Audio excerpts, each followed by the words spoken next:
The hills were alive with the sound of V4 engines and a few inline fours just for good measure. The Red Bull Ring, hidden in the Austrian mountains, was by no means a classic, but however there were thrills and there were spills, thanks to Jorge Martin. But this weekend, most of the talking points came off the track. Ladies and gentlemen, this is the Big Bad Bike Show. I'm the Big Bad Biker, Sam Macaulay, and joining me is the Up North Biker, Ash Hall. Hello there. And Moto Chippy, Chris Chippy Ballard. Hello. Ash, did you think I was going to say hello, Ash? There was a slight pause. Yes, I did, and then I decided to obviously just get out there. Yeah. Sorry, that's maybe my fault. Okay. Ladies and gentlemen, if you're listening on YouTube, please like, subscribe, hit the notification bell. That way you won't miss a podcast or a video. If you're on Spotify or Apple Podcast, please leave a comment. Perhaps you can let us know where you're listening from. I say the same thing every week. Just send us something. Just send us an email. Send us something. Just say something. Say something. And you can contact us at podcast@bigbadbs.co.uk. I said this before, but we might have a poll. We do sometimes have a poll. It's usually nonsense. Right. Do you want to tell us what's coming up in the show? Yeah, as usual, we've got the all new Who Am I, and this week it is Sam's. It's yours, isn't it? That is mine. Yeah, we've got that coming up. Reactions to this weekend's MotoGP, and our predictions to next week's BSB at Caldwell Park. Oh, that's going to be a good one. And we're also going to be asking, how long can we give Bastianini before we can be critical and say he's just not performing well enough? Sorry, I had a bit of a human malfunction there. Sorry, I lost where I was. Human malfunction. That's called Ash having to read because it's not pre-read it. Well, so I'm reading something for the first time. And also, I've got the screen brightness all the way down because my battery's going to die on my phone. Have you not got a charger or a battery pack? I have, but I completely forgot about it until we started doing this, and now I don't want to get up and go get it. So. That'd be so hard to charge your phone before we start. Right. What have you been up to, guys? What's been happening? Go on, Chippy, what's this you say? Go on, tell us this. Tell us a sad little story. I've had my first experience of being a dad, in terms of missing the bikes and footballs for a kid's birthday party. And when I say kids, I mean my dogs. We got invited to a barbecue at the breeders, and all the puppies that we got, Arthur's litter, they were all there, and we all had a nice little barbecue to get together. So Arthur loved it. It was his little birthday party. Yeah, and he even got like a little goodie bag as well. The thing is, it sounds like one of them parties that you get invited to, and you're really hoping that nobody else says yes. You're like, oh, please don't say yes to that. If he says yes, then I'm going to have to go too. If she says yes, I'm telling you now, as soon as Chippy found out about this, he was giddy as a schoolgirl. I bet he wet his pants. Oh my god! He even got his dog a collar with a bow tie on it. Oh, he needed a new collar anyway. Yeah, whatever. You got it with a bow tie on for that party. He needed to look smart for his birthday party. You and your missus seriously need to have a kid. It's so fragrant for children. They really do. No. Ash. It's gonna happen. Was it a good birthday party? Was there like a dad dog running around saying offensive jokes, offending everybody? No, there wasn't. It was a very nice one. Was there an alcoholic uncle dog that was playing cards with some of his friends? No. That's me. I'm that alcoholic uncle dog. Yes. Ash, what have you been up to? Not a lot, really. Took the kids to the fair on Saturday. They really enjoyed that, and then that looked really good. I want to go to one of these Scottish strongmen. The Highland Games, yeah, it's all right. It's class. Yeah, it is good. Most people, you'd love it because most people just sit there and get blindly drunk. That's basically what you go and do. I like watching athletics, and that's all athletics does, really. When you take away the field, when you watch the field stuff, not the track stuff, it's just strongmen doing stuff. Yeah, and getting bladdered. It's all right. Good. Yeah, it's good. And on the Sunday, took the kids paddleboarding, so they really enjoyed that. Did you go paddleboarding? No, I did not. Was that too adventurous? Well, I want to get a 3-seater inflatable kayak. much prefer that than a paddleboard. Why do you need 3 seats? You're not that big, are you? Jesus. No, but obviously you can get more people in it. And then also, if there's 2 of you, you can then put like a little picnic in the other seating area, and you can just go. Oh, here it's all coming out now. You can watch a picnic in the middle of the sea. Any form of exercise, and No, he needs food. you paddle over to a little island or a little other side of the beach or something, and go have a picnic on the other side. All right then. Yeah. Jack Sparrow paddling over to Iceland with his little compass. That's it. Sam, what have you been up to? Tell them what. Well, last week, as mentioned before, I managed to... Well, not managed, but I ended up getting a week to myself without my wife and without my kids. I was very, very sad to be in the house by myself, but I wasn't expecting it to... My wife's here. Thanks, you can see you doing that. I wasn't expecting to...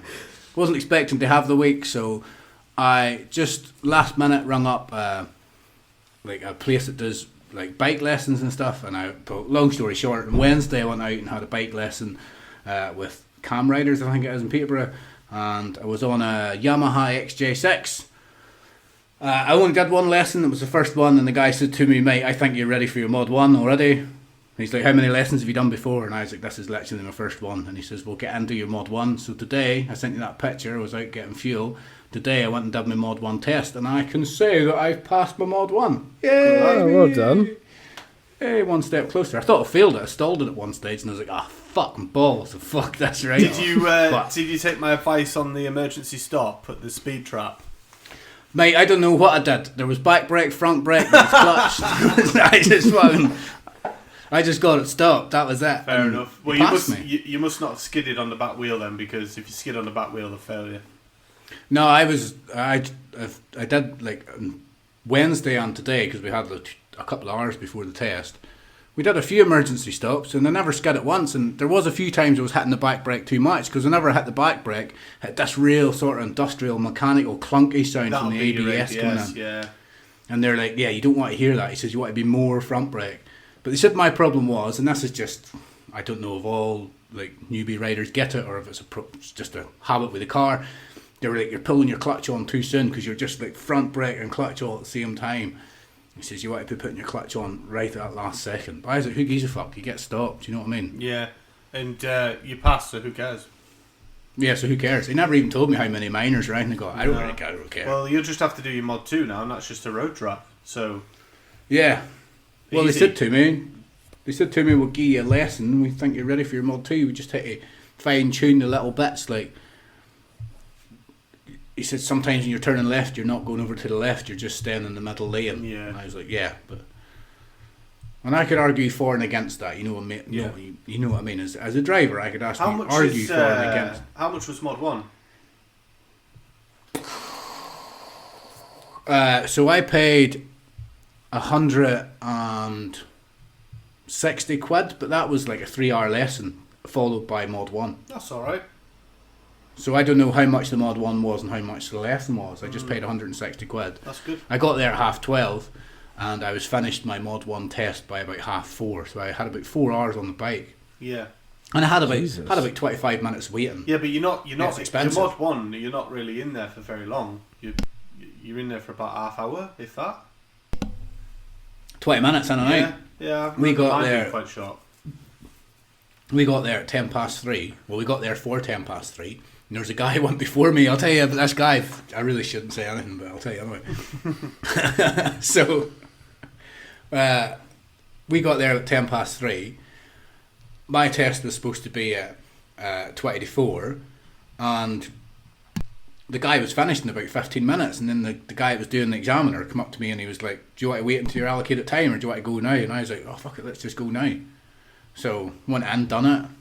And then by the time we read back to the test centre, it was about 4:30. Right, so we went out for a ride. Remember that picture I sent you where they were? Yeah.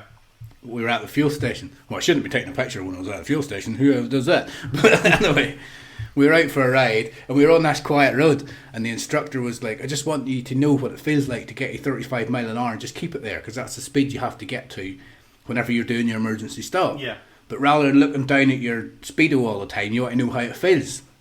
So she's like, "Go up the road, get to 35, bring it back down into first gear, and then you can practice your slow riding and doing a U-turn. So I was going up and down fine. I was like, that's a bit boring, but anyway, I'll do it. And I went up to the far end of the road and I did a U-turn, and I turned around and the other guy was on his ass. He had fell off. I was like, Jesus Christ. But he was doing his U-turn and he wasn't having enough speed, and then he must have just toppled over. Yeah. And I was like, that's as hilarious. It was so funny. I went up to him later on and I was like, I'll be honest, mate, I tried my best not to laugh, but he went and passed his test anyway. He was doing Mod 1 as well. He passed that's it. good then. At least he passed as well. So I was like, don't let it get to you, mate. And he went and passed Mod 1, so he can tick that box. Have you ever crashed a motorcycle? Yes. Anyway, I've rambled on a load of shite, so Yep. let's get on with the show. Sorry, listeners, that was just talking crap. You'd be happy to know we got an email this week. Ooh. Okay. So last week we talked about, because we had an email from another listener asking us, or maybe it was a week prior, I'm not sure, but we had an email about how we get into bikes and why we're doing a bike podcast. Oh, yeah. And Ash, you and I talked about how we get introduced to bikes as children, and I read a few little scramblers here and there, and obviously you were bigger into bikes and had bikes from a young age, and then, you know, I always had like a Go 125, blah, blah, blah. Chippy was very quiet. Chippy had never rid a bike. Yes. But we got an email from none other than Chippy's mum. Oh, all right. Okay. Yes. So she sent us an email. Has she told you she sent an email? Yeah, she's told me about this. Right, so To be honest, I completely forgot about this. She said, "Good evening, chaps. Well, I don't know what your mum sounds like, or if she would talk like that, but hello, I'm Mrs. Chippy. Good evening, chaps. Well, whilst on my travels to Thruxton last weekend, I listened to your latest podcast. Brilliant as usual, but I do need to put the record straight here. Now, you all had motorcycles from an early age except for Chippy. Well, that's not quite true. Either he has forgotten or he is choosing to forget, but at the age of around 11 he had a mini moto, and yes, he rode it. He was very impressed with it, well, at least for the first hour. Nevertheless, he climbed on and rode it well. Not a great distance, just to the end of the drive. Now the drive holds 2 cars in length, but he made it, he got off, and that was the end of that. Never got on it again, and it was sold. He did enjoy quad bikes though. I will try to find a photograph to back this up. And she goes on to say that Thruxton was brilliant. She's a supporter of Hawk Racing. Charlie Nesbitt got 3 podiums, as we know, and it was worth getting covered in sparkling wine to see to get a photo. She sent a couple of attached photos. Now she's also went on to say another topic with naming your car. Your mum has got a car, and she says, of course, and she says there's nothing wrong with naming your car. She names her car Mooey. Yes, she which does. Is some sort of mad cow related thing. Now she's given us her license plate number, but I'm not going to read that out in the show. But anyway, it kind of suggests cow related stuff. Yes, well, her initials are CJD, which I think is somehow mad cow disease. So it's something to do with that. So she's always been called Mooey. So she's got a number plate and it looks like Moo. Yeah. Yes. Anyway, I don't want to give it out in the show, even though you've given half of it already. Lastly, she goes on to answer last week's Who Am I? And she's got it correct, I believe. She says that is Marco Simoncelli. Yes. But that was your mother's email. I'm going to sort of call her out on this, because I said there's no way you'd have known that. I said you must have Googled it. She said, no, I didn't Google it. I used ChatGPT. Well, that's pretty much Googling it. Yeah. This is Chippy. ChatGPT as Google. It's somebody else's version of Google. That's all it is. But it's an intelligent Google. I googled it. But well done for trying to think outside the box. Thanks for getting involved. We always appreciate any feedback or any emails we get. Thank you. We do. Right. With that, shall we go on to the Who Am I? Yes. I mean, you've just given away the answer, but I'll go through last week's clues anyway. Well, we usually do with feedback if it's there. Yes. So I was born in Catalica in Italy in 1987. I won the 250cc World Championship in 2008, and my father founded a current Moto3 team. And of course, it was Marco Simoncelli. Yes. Groovy. This week's Sam.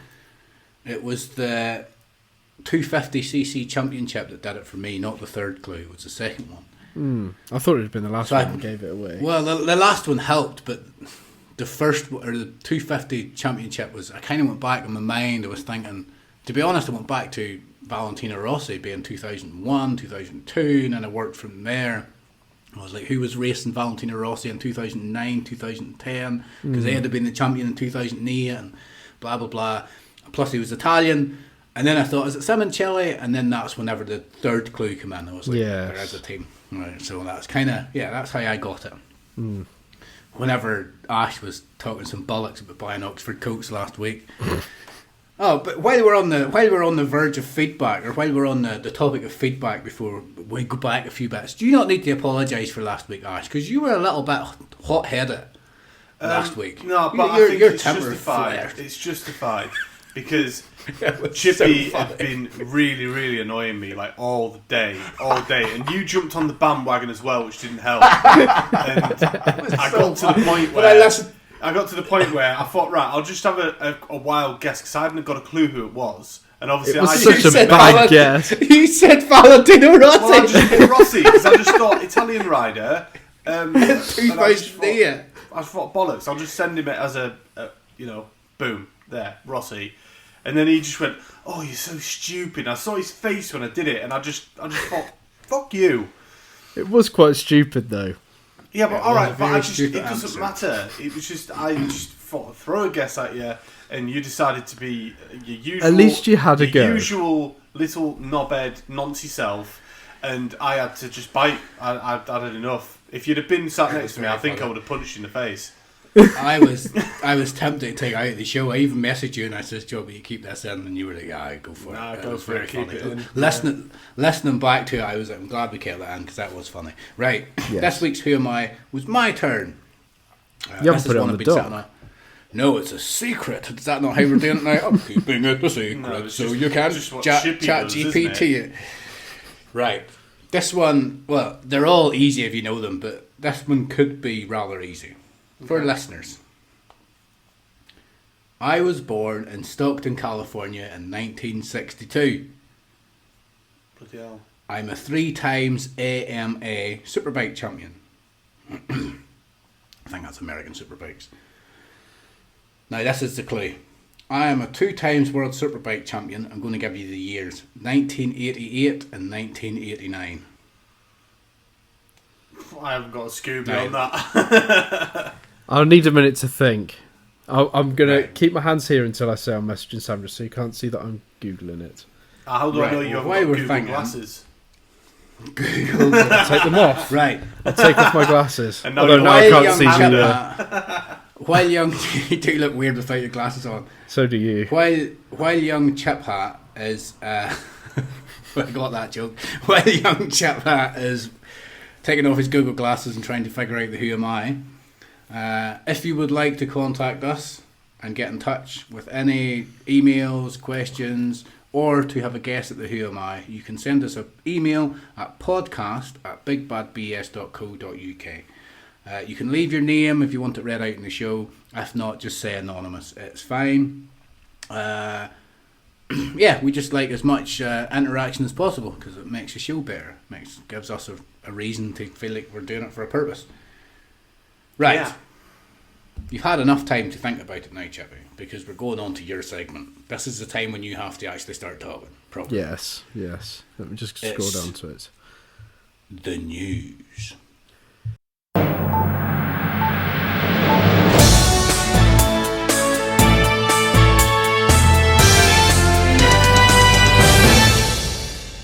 The news. Unfortunately, we begin this week with sad news as rider Haruki Noguchi passed away after suffering a head injury at the first round of the Asian Road Racing Championship at Mandalika. And today it has also been announced that Gary Vines has succumbed to an injury after an accident in the first qualifying session at the Manx GP. Well, that is sad news. Never good when a rider goes, is it? No, and it always seems to be happening more and more. I don't know if it's over the last few weeks, it just seems to have more and more. I don't think it is happening more and more. I think it's just because we're doing the podcast and we're looking for it more often. Probably, yeah. Unfortunately, I think the Manx TT Yeah. has always been quite dangerous. So, yeah, I think maybe it's just because we're doing the podcast, we're looking deeper into it. Maybe. Well, our condolences and thoughts go to the family of, Yes. Yes. as always. Anyway. Here's your road racing championship at Nandalika. The first round of that's quite late. I know we're kind of digressing here, but that's quite late for the road racing championship. I suppose it's Asia, so it's a different summertime, isn't it? Yeah, I think so. Yeah.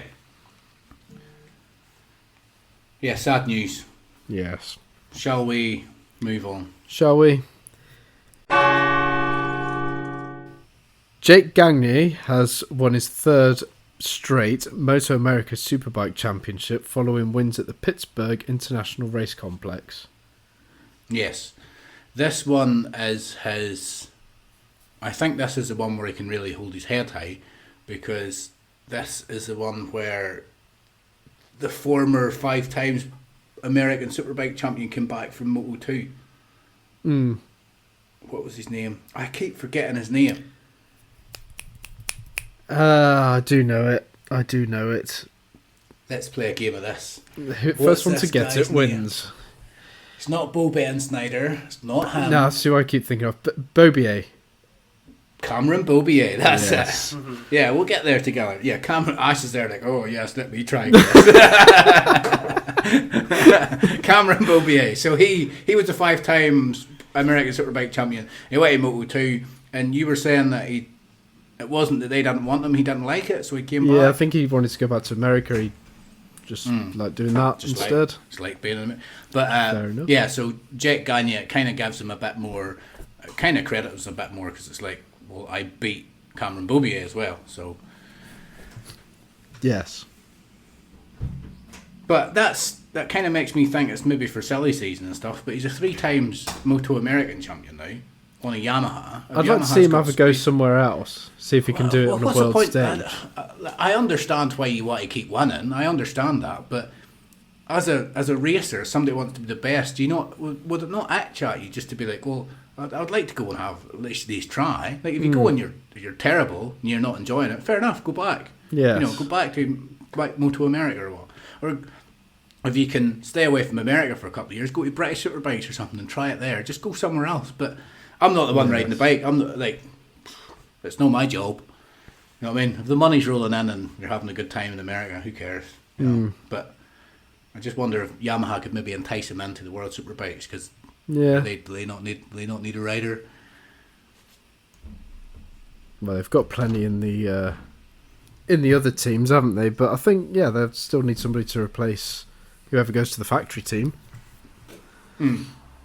Yes. Anyway, the next bit of news.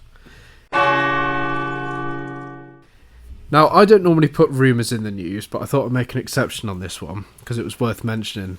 Apparently, MotoGP are in discussions to reduce engine capacity from 1000cc to 850. Ducati, Honda and Yamaha are in favour, KTM and Aprilia are against. Other regulations, including electronic aids and gadgets being removed, are also being discussed. I wonder why they're wanting to do that then. Don't know. Maybe Why to keep would they costs down, lower maybe? Lower the CC. To do with costs or something, maybe? I don't know. If you read, I'm not saying this is why they're doing it, but if you read Carl Fogarty's autobiography, I think it's like the preface or the first chapter or something, where he's talking about not going to Grand Prix racing when he stayed at World Superbikes. And he basically says that, in his opinion, obviously this was written years ago, even before he did, some of the TV stuff that he did.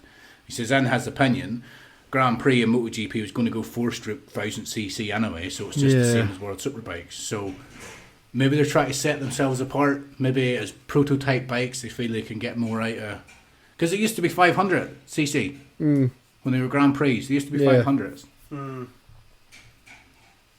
Maybe they are If just too anything, powerful. they should just increase engine power. Go 12. I don't No, know. It's not about how big the engine is. It's about how fast you can go around a track. Maybe if they can, aero might have something to do with it, because they started introducing aero and stuff. Maybe if they maybe if they reduce the engine capacity, they can make the bike smaller, have aero, and they can make the bikes go faster, more nimble. They might be able to get around the tracks even quicker. They're doing 360 kilometers an hour now. Imagine they could get to 400 kilometers an hour on a motorbike. Get to fuck. Makes my palms sweaty just thinking about it. 850. I wonder why KTM and Aprilia are against it. Because KTM, again, I don't know, I'm just spitballing here. KTM has spent the past, 10, 15 years trying to develop a bike to get into MotoGP. They've just done it. They've just developed a bike which is competitive, and now all these big manufacturers, which have been in it for years, have just went, oh, well, we want to change the rules and bring it down. KTM's like, well, go fuck yourself. Yes. Same as Aprilia. Well, I guess it's like Ducati's got that saying when it's like, well, why give Yamaha and Honda concessions? Because they've had one bad year. Yes. Wah, wah, wah, wah, wah, Yamaha. Cry face. I've actually been looking at KTM RC390s today to go alongside my Kawasaki. I don't know what they look like. So you're going to get one? I don't know yet. Why do you need another bike? Because that would be for just going out for your 45-minute blast. Roughly around the same engine size as what my Kawasaki Ninja 400 was in Cyprus. So basically, he's bought a bike for one particular thing. He's bought a bike for one particular reason, Chippy. A reason which he's very rarely ever going to use. No, that's not. So now he needs to buy another bike. Now he needs to buy a more practical bike. You're talking out your arse, Sam. Jesus Christ. What was this bike? What's this bike you've got now? The RC390 would be something that it's a GTR. It's a GTR, which is the touring version of the. Be interrupted, but it's fine. We'll start talking at the same time. I think I was already talking. It's got a GTR 14. It's got a GTR 1400, which is a VVR. What is it? A what? Right, I've got a Kawasaki GTR 1400. Which is the touring version of what? The ZZR 1400. ZZR. I was saying VVR. ZZR, sorry. Yes, and it can do everything, obviously, but off-road. I mean, if you really wanted to, you could stick some knobblies on it and go off-road, but I wouldn't advise it. Yes. It's a great bike. It's a great commuter. It's a great tourer. But the RC390, I'm thinking, would be good for having on the track and also get a daytime MOT. What track? What track? You say the track. What track? Well, there's a track down the road near Edinburgh called Knockhill. Right. It's not down the road. That's 4 hours away. You're not exactly just beside Edinburgh, are you? Yes, I know just that. down the road. You're not Australian, Ash. 4 hours is a long way away. Oh, it's just down the road, mate. Yeah, but 10 hours, you know. That, but I'm not going to be. I'm possibly not going to be in Scotland for the rest of my life. You know. Yes. So you want to buy another bike for something that might happen a few years from now? No. Oh, better get prepared. How much is a single bike trailer? About 200 quid. Go down there, down to Edinburgh, Knockhill, go for a track day, come back on it. Come back with it. Have you got a tone hitch on your car? No. No. So you're saying that you've got a 1400 Grand Tour bike, which you're never going to use because you're not going to go on tours, and now you're going to buy a 390 bike to go on track days, and you're never going to go on the track. You just have 2 motorbikes you'll never use. Just make your utter shit.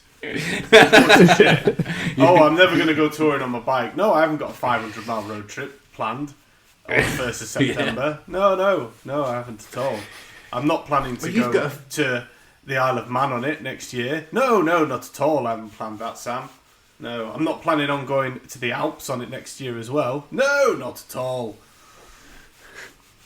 That's a big Shut bike. your little whore mouth. Your little whore mouth. You're editing this. You can do it. I'm not editing any of this. I'm literally just matching up our voices and that's it. Cool. Look forward to hearing this. Yes. Right. Well, if you do get a bike, send us pictures. Maybe I'll show you. Maybe I'll come up and have a little go on it. I'd imagine it's very similar to the Kawasaki 400. It is, yeah. And I've always liked them. I've actually ridden one and I really liked it. So Yes. Anyway, should we get back to news? Shall we?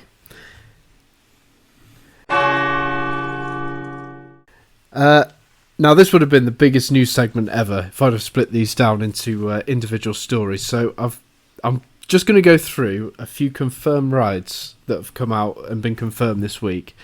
So, starting with the MotoGP paddock, Johann Zarco is to leave Pramac Ducati and join LCR Honda, although the joining LCR Honda bit hasn't officially been confirmed by Honda, but Zarco has confirmed it.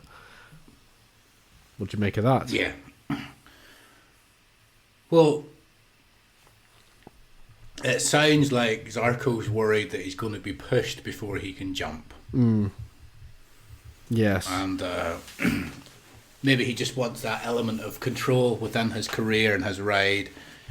Yes. And it mustn't be nice, like I'm sure Morbidelli's going through the same thing. It mustn't be nice when you're in a paddock and you're in a team and there's rumours circulating and it's all about you being pushed out of this team or leaving the team, and you're just thinking, I just want to race and enjoy a race, just want to go out and have fun. And at least we don't know how long this speculation would have ran week in, week out. At least this way he's just made it like, I'm going to LCR Honda, please shut up. Yes. I don't want to go into the whole what it's worth financially for him, because I don't think that's a thing. But at the end of the day, there has to be some... A contract has to be monetised some way, doesn't it? So, Yes. Yeah. Yeah. but this way, I don't think any MotoGP rider is fighting down the back of the sofa to buy enough money to get a bottle of milk. So, Yes. so I think when it comes to finances, they're all doing pretty well, eh? Yes. I mean, I don't think he's ever going to get a win, because if he didn't get a win on a Pramac Ducati, he's not going to get a win on a LCR Honda. No. I wouldn't have thought. But he's got a 2-year contract there, so I think he's not with Honda the way it is at the moment. It's not a chance. No.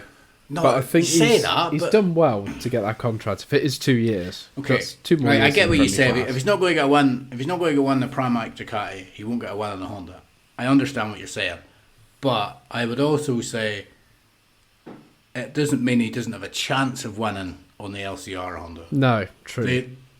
They won a race this year, Yeah, they did, albeit Alex Rins, who absolutely loved that track, but they've already won a race this year, and they've got all summer to develop. Yeah. So who knows what will happen? I don't think they're going to come out next year and be all singing, all dancing, but they might make steps forward. Yes. And similar to Jack Miller going from Ducati to KTM. I know Honda's not exactly KTM, but Johann Zarco might be able to bring a wee few little nibbles of what Ducati are doing. They're doing Yes. this, they're doing that. They do this to their bike, they do that to the bike. Mm. You know, they've read this line in the rule book and they've tweaked it and they've used it to their advantage by doing this. Yes. You know what I mean? He's bringing that Ducati knowledge, and he's been at Yamaha as well. So he's a good test rider as anything. Yes. And also, I think maybe with different people around him and a different environment, because apparently Ducati didn't really feel like he was wanted as much as Honda making him feel wanted. The thing is, Ducati has so many riders at the minute. Yes. You know what I mean? They've got like, even though Pramac are, inverted commas, a factory bike, from the outside looking in, it feels like VR46 is the factory bike. They're the ones that's getting all the love. VR46 is the team that gets all the hype because of Valentino Rossi, isn't it? Yes. So yes, there's so many riders in Ducati. There's so much competition there. It's easy to be left out. Yes. Another thing I was just thinking of, if Zarco goes to LCR Honda, the pressure's off him. He's going in there and people are like, he's never going to win a race. That's what I was going to say next. Well, I said it first. Sorry, Chippy. I just don't know when to shut up. Yes. Yeah, but whenever he's on a Pramac Ducati, Jorge Martin can win races. So it's like, Johann Zarco, the pressure's on him. At least if he goes to LCR Honda, he maybe takes the pressure off, and that might help him a little bit. Yeah, that's what I mean. I think the surroundings and the people, I think that will help him. It'll get the best out of him. In turn, he can get the best out of the bike.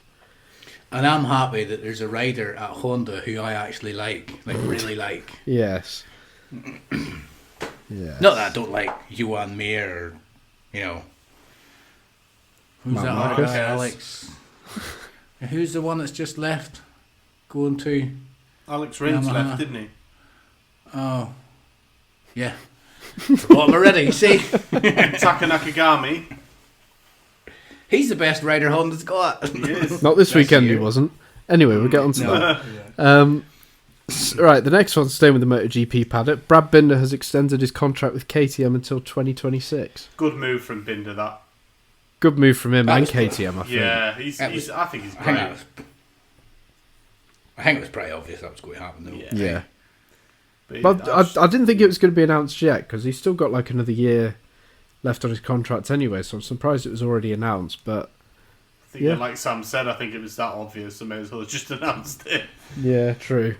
But it's like one of them, it's like the only bike he could go to, which is better than the KTM, arguably, is a Ducati. Maybe the Aprilia, but Yeah. it's a Ducati. But they're not going to take him. They've got the champion. And Yes. not only do they have the champion, they have which they could maybe consider a future champion. So Yes. Ducati didn't need him. So any step he takes is essentially a side step, not a step forward. So why do that? Why do that? Yes. And but if they bring out these new 890 or 860 bikes, yeah. KTM are like, oh shit, Yes. he might regret that decision. That's right. The next one, Jaume Masia is moving to Moto 2 with a Pertamina SAG team alongside Bo Ben Schneider for 2024. I like Jaume Masia, the Spanish McPhee. He didn't have a great weekend, but Yeah, he did his usual. He fell off. No, I agree with you, Chippy. I think he's really good, and I hope he does well in Moto 2. Yeah, I think it's about time he made the step up. Definitely. So, yes. Moto 3's one of them championships that you don't necessarily need to win to move on. No. Because it's so hard to win Moto 3, isn't it? Yeah. Yeah, I mean, it's Like just if chop Been and at the right change all place at the time, right innit? time. Yeah. yeah, it is. There's a lot of that. So I think if you're consistently in the top 10 riders fighting for a lead at any time, I think it's all right to suggest that he could be moved up. Yes. He's fifth in the championship. He's only like 52 points behind Holgado, so Yeah. he's not miles behind. No. He still could mathematically win the championship. So yeah, decent enough move, I suppose. Moving to the BSB paddock, Davey Todd is going to return to BSB with Taz Racing, All right. which is good. I like David Todd. I'll let you take that one, Chip. Yeah. That's BSB. Well, it's not really much to say. I don't think Taz Racing are actually in the BSB paddock at the minute, but they were. I can't remember who their rider was, but they were a Sounds year like or so. they're going to be again. Yes. But, Yeah. yeah. Should they have a livery with Tasmanian Devil? I was just I know thinking that's that. TA's it. Yeah. Daz. Yeah. Blap, blap, blap, blap. I used to love Tasmanian Devil. It was so good. He's just a hyperactive child, doped up and And then when you actually see a real Tasmanian Devil, you're like, oh, it's a bit disappointing. Looks nothing yeah. like Taz. So yeah, it's. Do you know what I don't get? It's going to be a BMW. Oh, right. So and it's Keep breaking down then. yes, not been the most reliable, have they? Not this This season. year. Playing BSB. No. I take it then they're involved in road racing as well. Yes, he's racing for the same team in road racing, but it's called the Milwaukee. I don't know how you say the it. Milwaukee, yeah. Yeah, Milwaukee. BMW, but it's the same The team. what, Chippy? The Milwaukee. Milwaukee. Milwaukee. Well, whatever. Milwaukee. You know what I'm trying to say. They make power tools. I know Yeah, it's yeah, a place that in one. America, but they make power tools. Yes, and I'm no good with power tools, as you know, so No, that's you're probably not. why I can't say it. And you're not good with American place names either, by the sounds of things. No. Anyway, the next bit, we're nearly there. Luke Stapleford is going to ride the DAO Kawasaki, or Dow Kawasaki, I don't know how you say it, at Caldwell Park. And I imagine it's to replace Dean Harrison as he's at the Manx. But maybe potential for a full-time ride next year, because Dean Harrison's moving on. That'd be a nice little fit, that actually. Because he's good, isn't he? He is very good, and he should still be competing in the British Supersport this weekend. Should. Yeah. Well, they've got a bike, he needs a bike, there's a rider, they need a rider. Yes. You know? Yeah. Circle shape, round hole. And he's got superbike experience as well. He was on the Bill Bay Suzuki a couple of years ago with Brad Ray. Yeah. The final bit. Casey O'Gorman has joined OMG Yamaha in British Supersport for Caldwell Park. Not confirmed yet if it's for the rest of the season or just this race. He is still in the Red Bull Rookies, but read somewhere, this isn't official and it could be wrong, that he is split with a Vision Track team or academy, and the OMG team manager has hinted he could be on a superbike in the next year. Which would be good because he won the British Talent Cup. He's a very, very good young rider. Was he the lad that came off in front of you? Yes, Yeah, at Knock Hill, full full speed. But do you think do you think winning the British Talent Cup, is that the way he wants his career to go though? I know that's the way it's going, but do you think he wanted to end up on a British Superbike? Because you go to British Superbike, your path's British Superbike, maybe World Superbike, World Supersport, and if you win that, then maybe Moto2. Yes.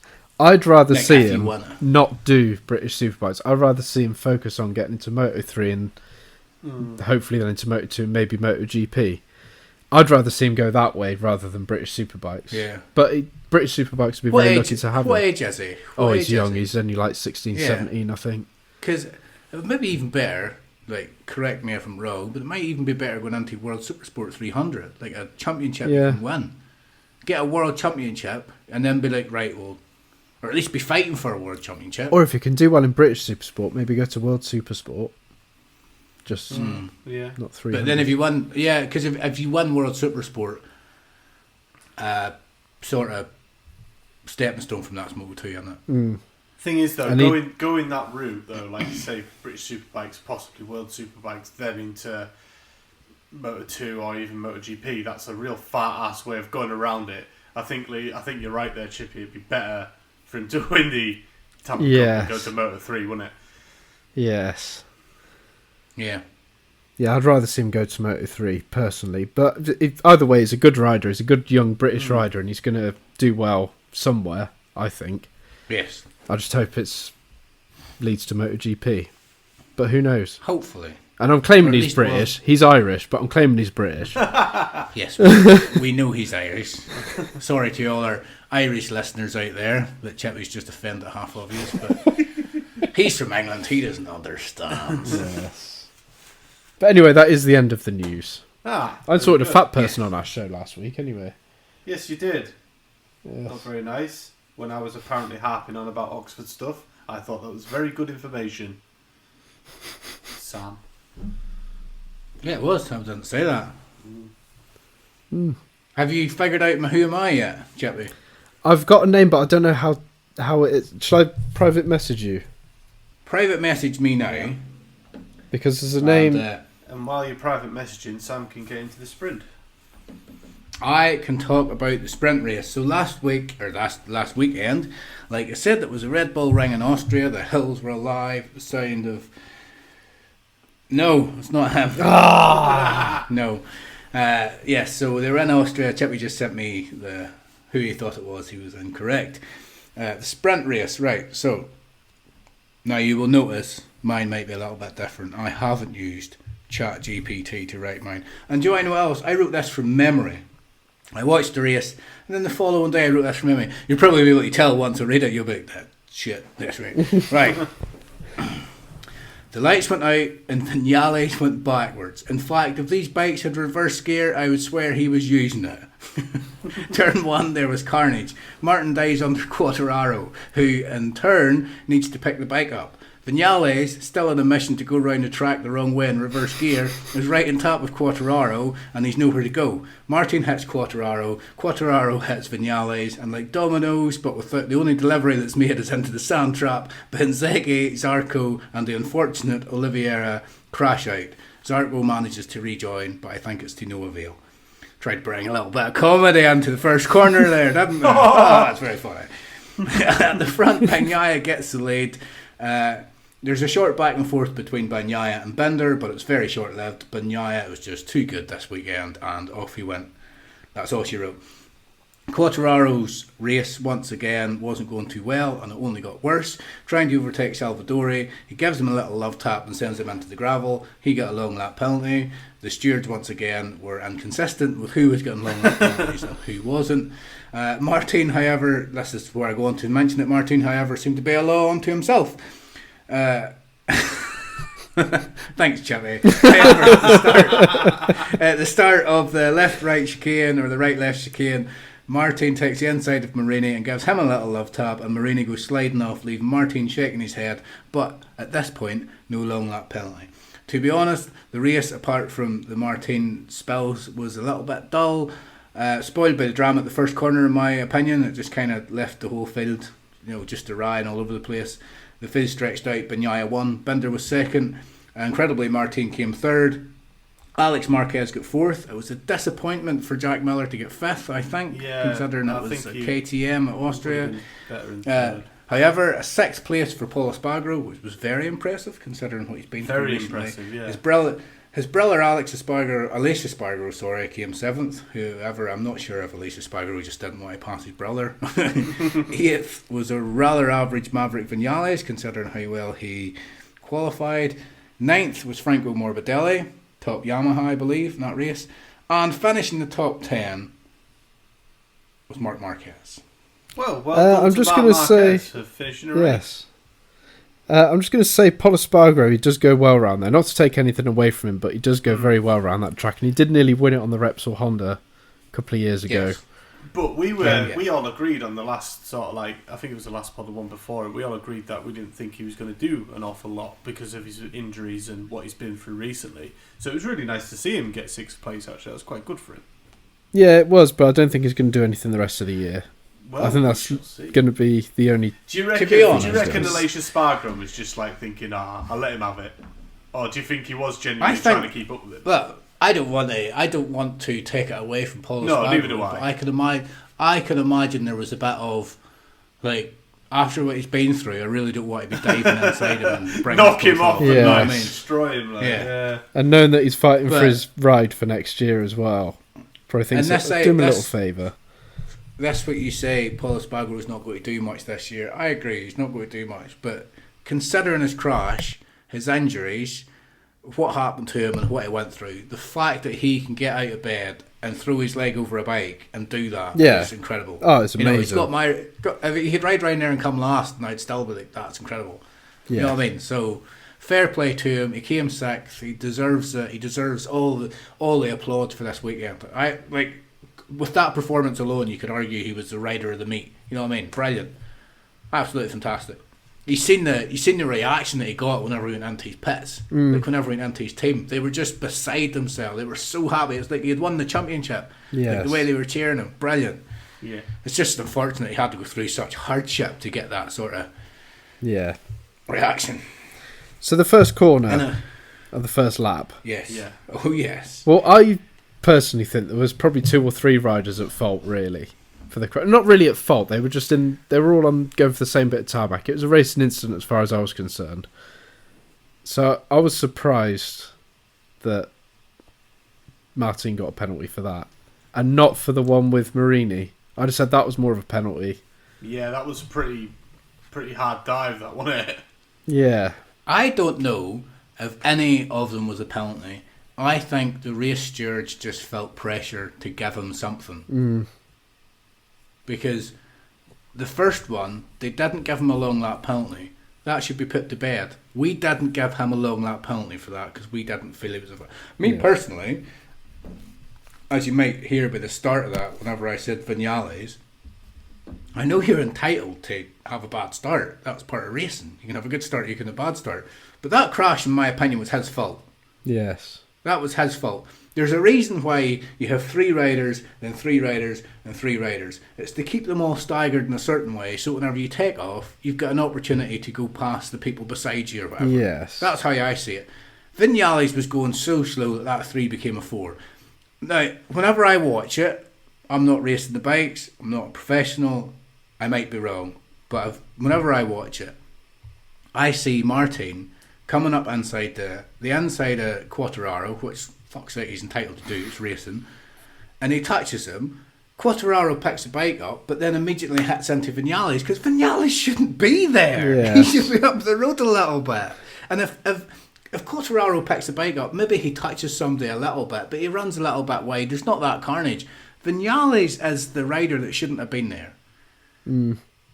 He couldn't see what was coming behind him. He just laid it in, and he laid it in on top of Quartararo. That's my opinion. That's how I see it. Yeah. And then with the second one,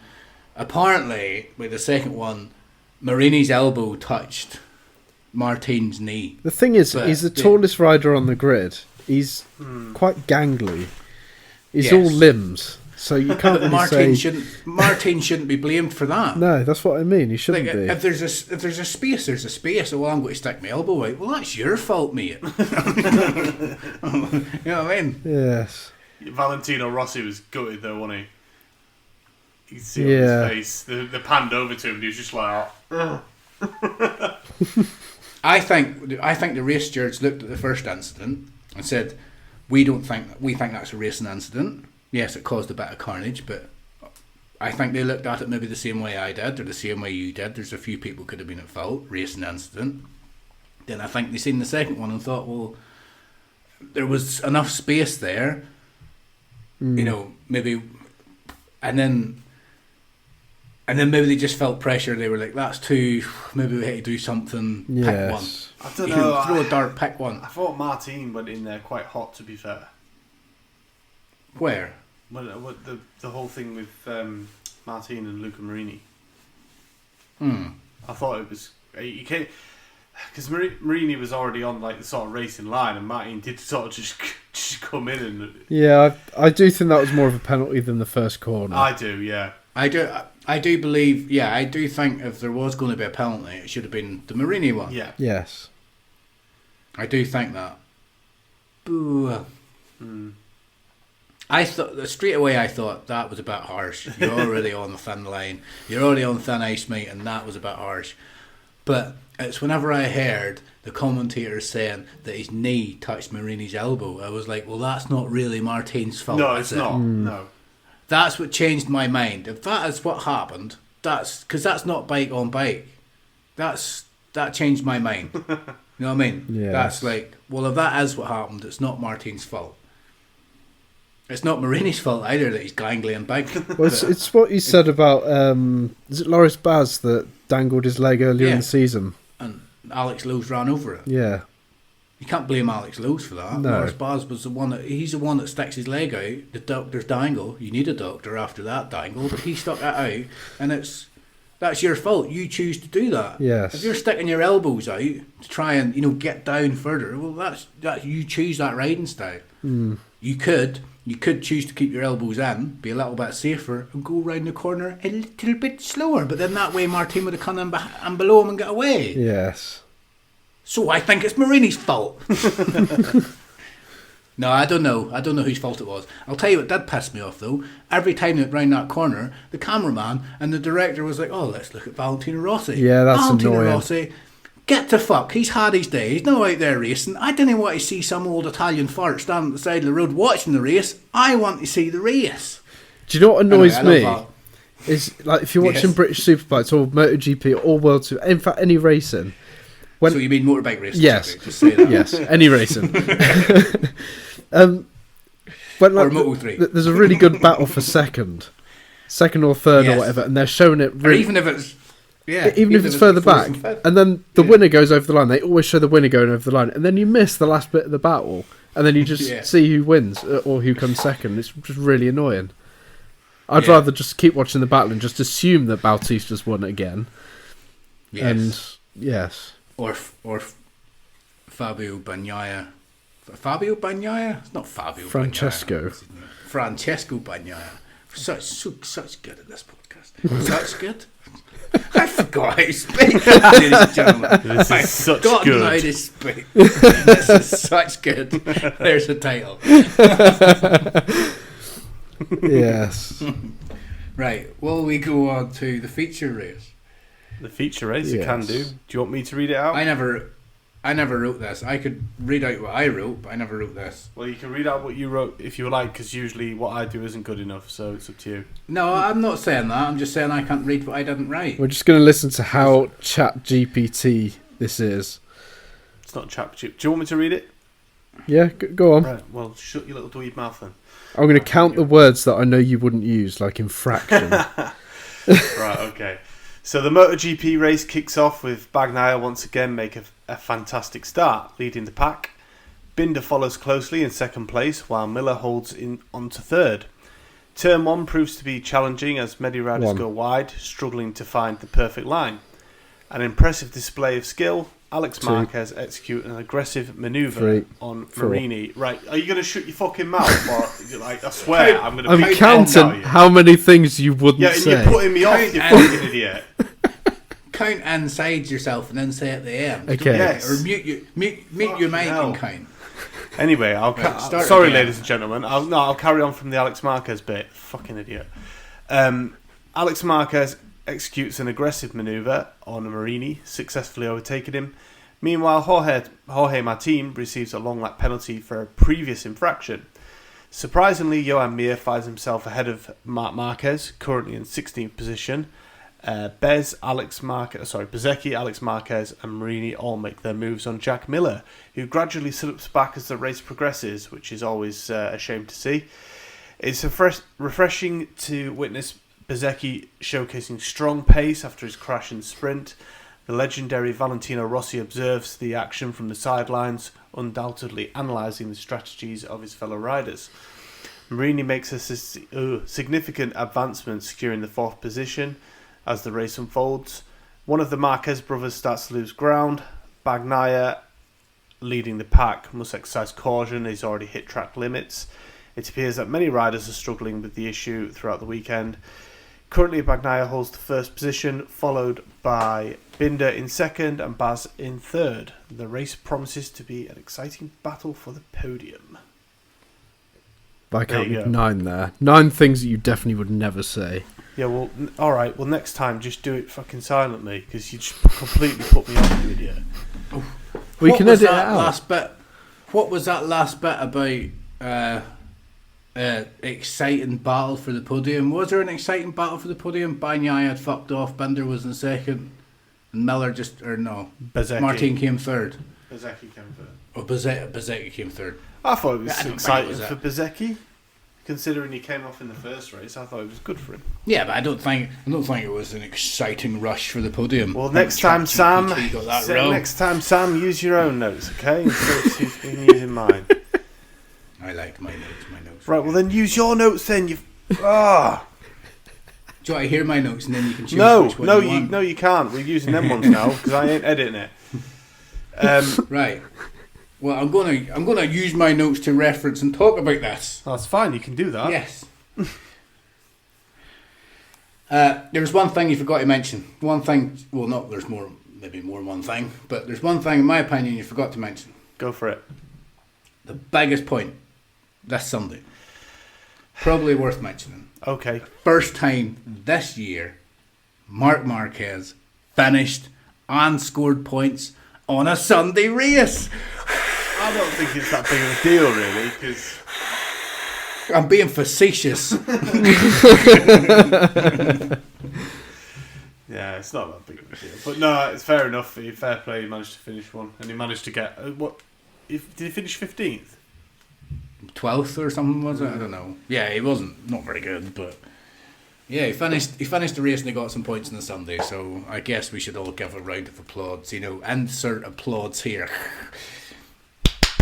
Right, in my opinion, I've got a few disappointments from that race. Do you want me to go through who I was disappointed with, and you can agree or disagree? Why don't you go for that? So I was disappointed first and foremost with Di Gianantonio, who finished 17th.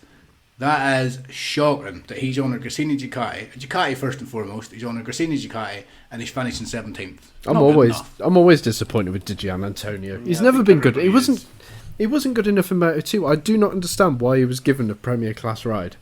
Because I don't think he's good enough. He didn't warrant that. He just, I don't know, must have a load of money or something. But yeah, I was disappointed with him getting 17th. It's just, it doesn't sit right that a Ducati rider should be getting 17th. Yes. Agreed. That's my opinion. Yeah, but Considering how it's no shock though, is it? No, but considering how broken that the Yamahas and the Hondas are, you should be beating them. You're on a Ducati which is well tested. It's at the peak of its performance. It is the bike to be on. It's only a year old as You well. know. It won the championship last year, didn't it? Well, this is why DJ That Antonio actual is bike. going elsewhere, isn't it? Yes. That's why he's going elsewhere. Secondly, I was really disappointed with Jack Miller. He got 15th. Yeah, that wasn't Yeah, good. he's it's disappointing. Maybe not his back garden, but he's in the KTM back garden, so he's in his back garden. He's in his training ground. I'd imagine they get to spend a bit of extra time there testing or whatever. Could you imagine how well Danny Pedrosa would have gone round there on the KTM? I imagine it'd have done. It's supposed to be wildcard in there this weekend. No, is it not? It's not the Red Bull Ring. I thought they No, were. is it not? Is it not an Italy or something, or Spain or something? He's wild carding again. I thought it was wildcarding at Austria because it was home of KTM, but I don't know. Is it not? Maybe it's not. Is it not Motegi? Is there a place called Motegi, or did I make that up? No, there is. Japan. Is it not there? I think Sure it's there. Japan. Maybe. I think no, maybe that's Carl Crutchlow's wild carding there. You know what? I don't know. Part of his wild carding somewhere. Yeah, but it would have been good if Danny Pedrosa Right. was there. That would have been class. Yeah. The next one, I'm disappointed in, and I think we can give him a guy ball, a guy ball, a bye ball, because a lot on his mind. Johan Zarco, 13th again. He's on a Yeah. Ducati. He's on a factory Ducati, inverted commas, finishing 13th. He's a decent rider, decent bike. Just doesn't seem to do well enough. I'm still not. And this one here, which is a question I kind of posed at the start of the podcast. I'm still not sure how long we can give Bastianini before we can say that's not good enough. Because I know he had a bad injury, but his teammate is winning races. I know his teammate has a few extra rounds on him because of the injury, but Bagnaia is winning races comfortably. He's on a factory Ducati. He finished 10th. Yes. Yeah, it's not. You would have expected him to be pushing a bit more, really, wouldn't you? Well, it comes down to that question, like how long do we as fans, How long's a how piece of long do we string? give him? How long? Yeah, I know how long is a piece of string. Me personally, I'm at that stage where I'm like, right, well, I want you to start performing now. Because Yeah. Because he was class I- last year.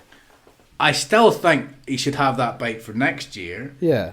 but I don't reckon that should be. And maybe Ducati said to him, "Listen, mate, just you take your time. We don't care where you finish. Maybe, just yeah. go out there, get back to your best, and come back next year." But you still think a Battle would want to go out there and prove to people it's like, Yeah. I'm going to show you what you've been missing because I've not been here. How good was he Maybe last that'll year, happen. though? He was good. He was He was good incredible. on that Ducati. I didn't see it. He was Bezzecchi last year. He was. He, Really? Yeah. Yeah. He was last year's Bezzecchi. Bastianini was Bezzecchi. I think he was even Or Bezzecchi, better. isn't it? He looked better I think he than was. Bagnaia did in some of the later races. I thought he was better than Bagnaia. Like, he just had that fight. He had more about him, I think. But unfortunately, he got fucking taken out, didn't he, at the start of the Yes. season. So, but yeah, I just want to know your opinion on how long you can wait before we can start saying. But A few like I more say, weeks, I think. Couple Maybe more the weeks. Ducati bosses who actually care and pays wages, and maybe they're putting their little Italian arms around him. Yes. Oh, you're going to speak to the Godfather. Oh shit. Maybe they can get in touch with the Big Bad Bike Show and let us know what they think.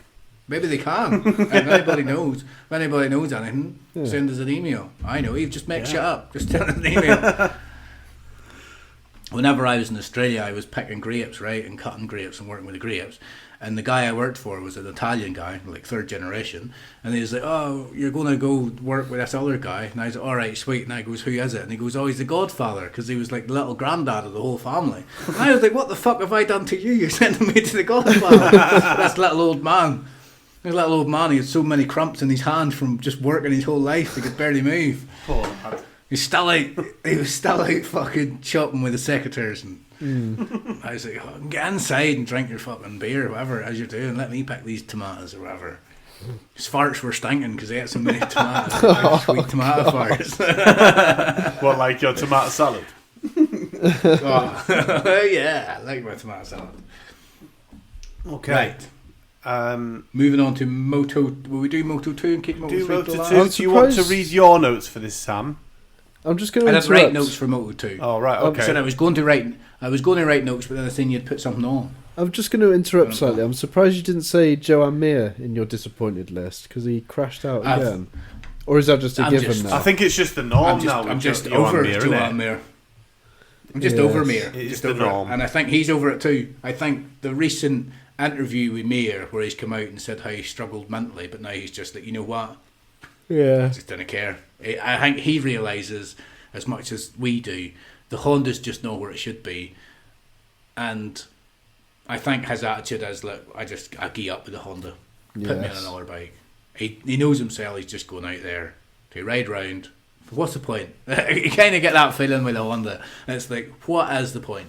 Yes. Oh, what did I do? Anyway. Oh, right. Anyway, so yeah, I'll go over the Moto 2 then. So, Chippy, if you want to count, then please do mute your mic, please. Do you want me to read it? I can read it. You can read it if you want. I might count the spelling mistakes this time. No, well, yeah, Right. do it quietly then. I'll read it, and while I'm reading it, I'll put the present tense and the past tense because it's already happened at the weekend. Mm-hmm. Right, in the Moto 2 race, Agura and Pedro Acosta had a great start, with Jack Dixon making a fantastic start as well. Not sure about that. And moving into second place. However, Sam Lowes is currently back in 13th position. Disappointing. But there was hope that can make up some places. Aaron Canet is still in 11th place, and we hope for a good performance from him. Agura is closely following Jack Dixon. Acosta sets the fastest lap of the race. Unfortunately, Sam Lowes has a collision with Darren Binder. There's two names that should never go together. Sam Lowes goes to apologise to Binder and check if he's okay. He's probably telling him he should be banned. Agura overtakes Dixon at turn 3 and moving into second place. Alonso Lopez crashes out at turn 2, and Albert Arenas also crashes out.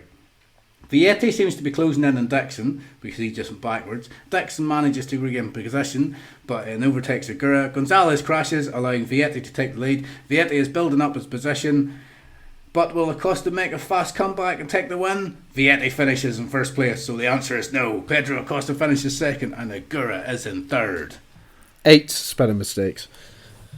Well, that was ChatGPT, not me. So. Well, no, that was you putting the names in wrong. Well, yeah, all right. The names. So Jake Dixon. Do you know what? I don't think Jake Dixon did as badly as you two make out, considering I didn't say he did badly. Well, Chippy did straight away as soon as it was like, oh, Jake Dixon's shit, straight away. Because he was trying to fish for meat. Yes, you did. Do you want me to go back in the chat and find it? Yeah, I thought, shut up, get back in your box. No, because we don't have time to wait for you to scroll back half an hour to try and find something that somebody wrote a while ago. Anyway. I don't think Jake Dixon had a really bad weekend. No. He had a great start. I thought he had a great start. He went straight into second. Yeah, great start. Usually he doesn't do very well with his starts, but I thought it was great. Unfortunately. I think considering what happened last week, and I don't just mean the crash, or say last week, 2 weeks ago, I don't just mean the crash, I mean the little outburst as well. Yeah. Considering all that, I think to come out and put a solid performance in and finish fourth was good. Yeah, yes. I do. I think so as well. A shame about Sam Lowes, though. He's another one. I really like Sam Lowes. I rate Sam Lowes. He's one of my favourite riders, but he's kind of on the Johan Mir train at the minute. I gain up. Well, I think to be fair... I also... Sorry. No, go on. I also think with Sam Lowes going to World Superbikes, I know he's a professional, so I didn't want to put words in his mouth, but I get the feeling that he's going out there thinking, I cannot be arsed with this. Yeah, that's what I was just about to say. Roll on next year, get me into World Superbikes, let me start afresh. This is pissing me off because he's not had the best of time Moto 2, let's be honest. He's got a lot of pain in that championship. So yeah, Overall, though, it was quite a good race, I thought. Where did Arbolino finish? Was it like 6th? Oof. I'd have to look. I think it was 6th. I think he finished 6th. He didn't have an amazing weekend, to be fair. He hasn't had didn't an have an amazing amazing last few weeks. He hasn't, but he's only 12 points behind Acosta. Because He we is, were yeah. messaging each other because Ash wasn't watching the race, so Chippy, you and I had to message each other because Ash was at the beach just watching people paddleboard. But anyway, we were messaging each other. We do love Ash, really. Just waiting to watch. Yes. It's funny. Not rising like to it. brothers. Not rising to it. We were messaging each other, and we were talking about how Arbolino's season has kind of fell away slightly, hasn't it? Yes.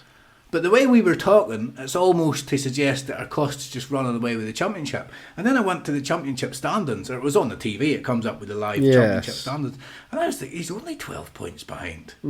Like, he's still very much in the championship. Yeah. You know? It just takes him to finish 2nd, 3rd, or 4th, and Acosta to have a little spell, which he is prone to. He has. Yeah. Like, he doesn't. It's not like he goes out and doesn't crash. That's double negative there. It's not like he goes out and doesn't crash. I mean, sometimes he does. Anyway, it's just a little inside joke to what we were talking about in the group chat a few days ago. Yeah, so he's still in the fight. Yes. Jack Dixon, on the other hand, fell a little bit further behind Yeah. Pedro Costa. It's now up to, 59 points. Yeah, 59 now, I think it is. That's damn Still Binder's fault. mathematically, yeah. Was he ruined his championship? He should be banned forever. Cost him 4 points, so yeah, ruined his championship. It's nothing to do with the bad. Back qualifier, no. Leave him alone. He was in hot heat in the moment. Don't be Sam Lewis. I think Sam Lewis walked up there and said, Jack Dixon was right. He knocked me off. And was it Sam Lewis knocked him off? Yeah, Who knocked that's who why he off? went over to apologise, because it was Sam Lowe's fault. Sam Was it? Lewis I knocked can't him remember. off. It was Sam Lowe's that knocked him off, yeah. Can you remember back to whenever, is it Alonso What, whacked straight Alonso into Sam Lowe's? knocked off Sam Lewis? Yeah, I and remember that. got it because I was that raging. was just after Sam Lewis had won a race and maybe had another podium afterwards, and he was in a title contending place, and he Yes. was raging, and we were raging, and where's that season gone, man? And do you know what I think happened to Sam Lewis? Ash, I'm saying this to you. Do you know what I think happened to Sam Lewis? What?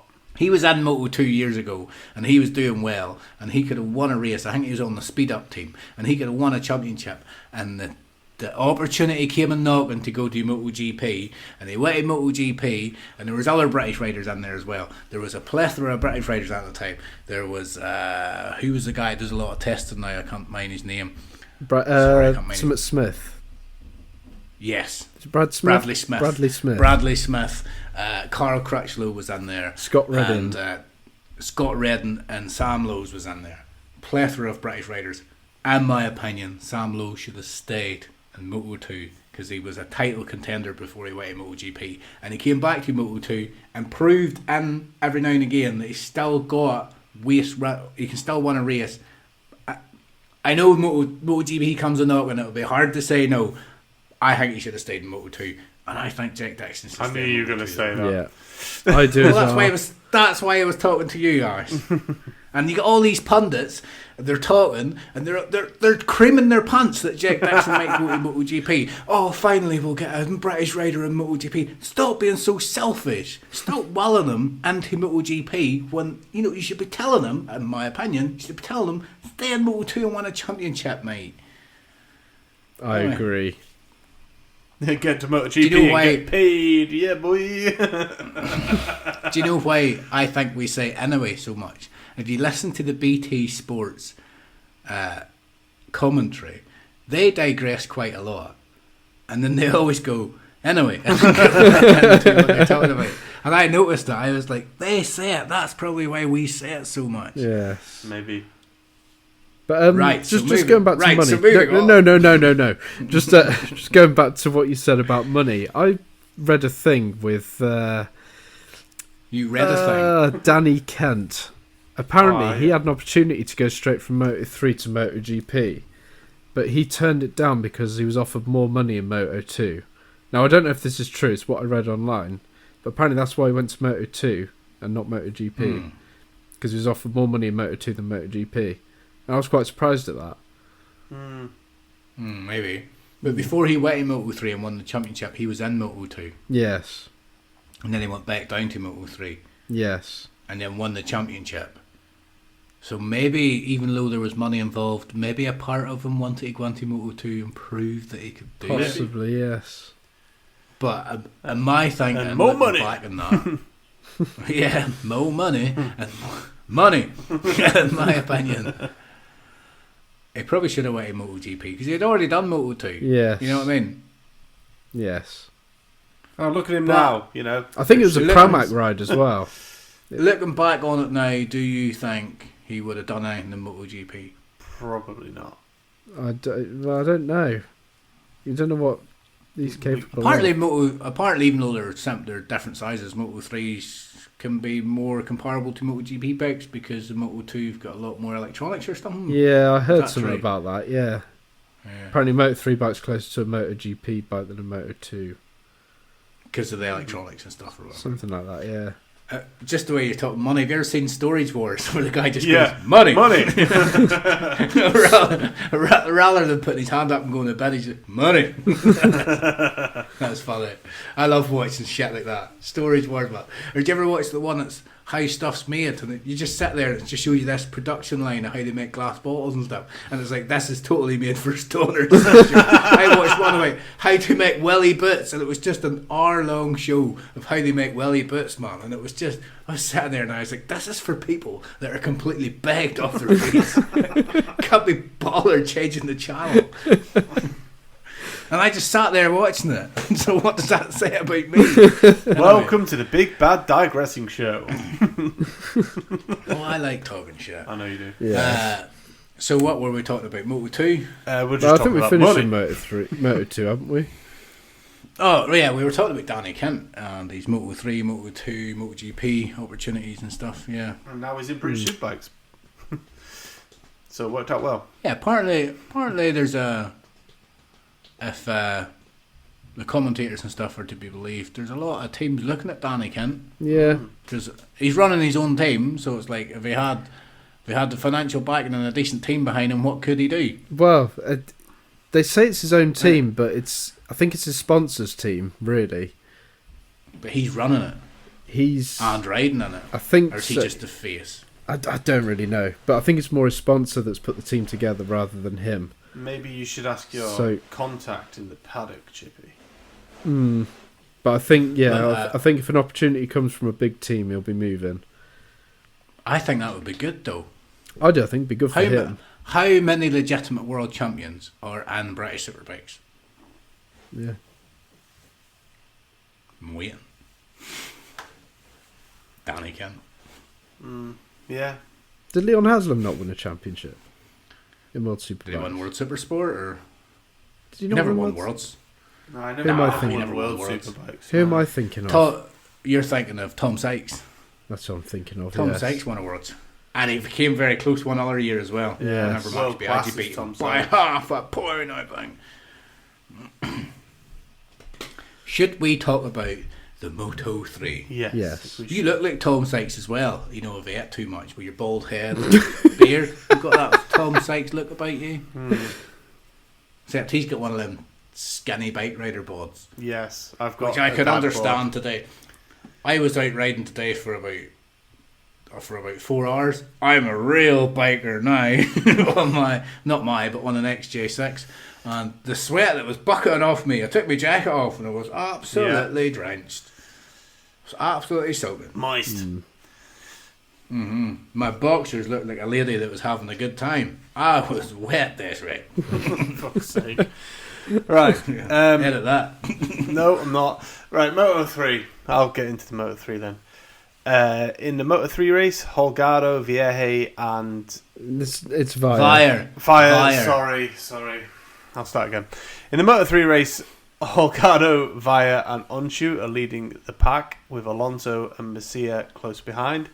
However, Messia's bike experienced a significant mechanical issue, which is a huge disappointment for him. A collision with Sasaki further damages Messia's bike, As a result, the front three riders create a substantial gap from the rest of the group. David Alonso sets the fastest lap, and Ortola, who started 18th on the grid, is currently in 8th place, which was really good. Unfortunately, Asman crashes out at turn 3. Via is having an impressive race, but Onchu makes a great move on him, allowing Alonso to pass through. There is a possibility of a full KTM podium. However, Alonso suddenly crashes, which is a real shame, as he had just taken the lead. Josh Watley is also struggling in the race, not properly completing his long lap penalty. Scott Ogden receives a long lap penalty also, so not a good time for the Brits, because he broke track limits. And the last lap of the Moto3 was quite eventful, with Onshu finishing first, Holgado in second, and Sasaki in third. So that covers Moto3. Sasaki was so unlucky in that He race. was as well. I thought, do you know what? Even though I want him to win because you chose him, I was like, I really kind of hope he doesn't, because otherwise Sam's going to slap me right in the face with that. I was going to throw it in your face. But part of me thinks he played his cards too soon. Yeah. But then it was like, if he didn't do something, Onchu was going to overtake him anyway, so he had to do something. It's just one of them tightropes in Moto3. It's just, what do you do? Do you make a move now and wait, or do you go? It's, A lot of them Yeah. wait for the So- slipstream, don't they? But even when I say he played it, like, I think going 2 laps early, and then when it came into the last lap, I think he should have waited until like halfway around the lap Yeah. before trying something and caught them out. Yes. But yeah, it's like you say, if you don't do anything on you, he's going to try something, and God knows what will happen. So yeah, frustrating for Sasaki. Hope he can hold his head up, because he has actually. I was doing really quite well in gutted the for championship. David Alonso though, because he did so well to get into first position. I thought he's got this. He's going to have it. I was watching the race, as you know. I was watching it, and I seen David Alonso there in the top 3 and that the 3 breakaway, and I was thinking about him just as he was battling to get to the front, and it raced through my mind. I was like, David Alonso gets to the front of this race. If David Alonso, the 17-year-old rookie from Colombia who's come up through the Spanish riding thing, if he gets to the front and wins this race, can we start the hype train? Choo choo hype train. You know, can we start talking about this kid as the next big thing? Like, fuck Pedro Acosta, David Alonso's coming. And then, bosh, he fell off. And I was like, fuck, what have I done? What have I done? Yes. But I still think we can start a hype train. I think he's going to be special. I do as He well. could Did you be. see Did you see his interview? No, did not. But when he won? Go back. No, his interview this week. Oh They no, I haven't interviewed seen him. it this weekend.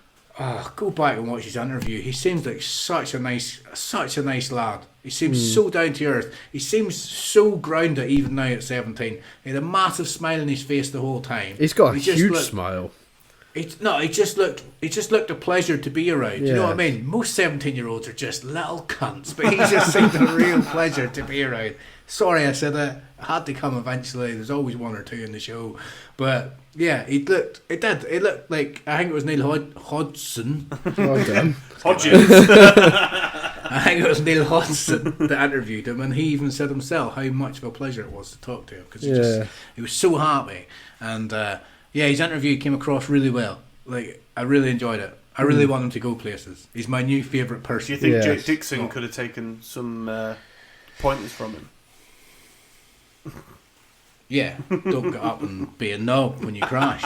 Just sulk into your caravan, wherever it is you go to, and cry into your fucking hanky and be quiet. Yes.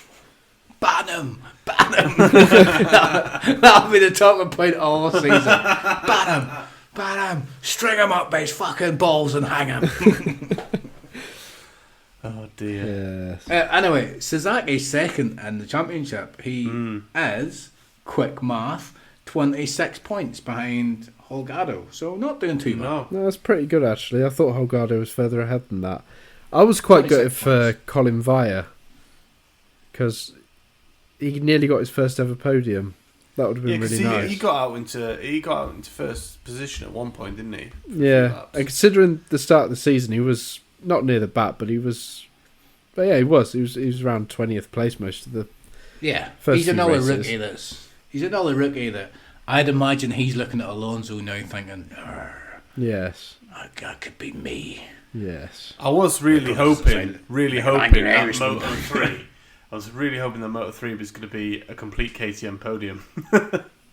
It was such a good race. It How was great. good was It that was race? out of all of The them, la- it was the best one.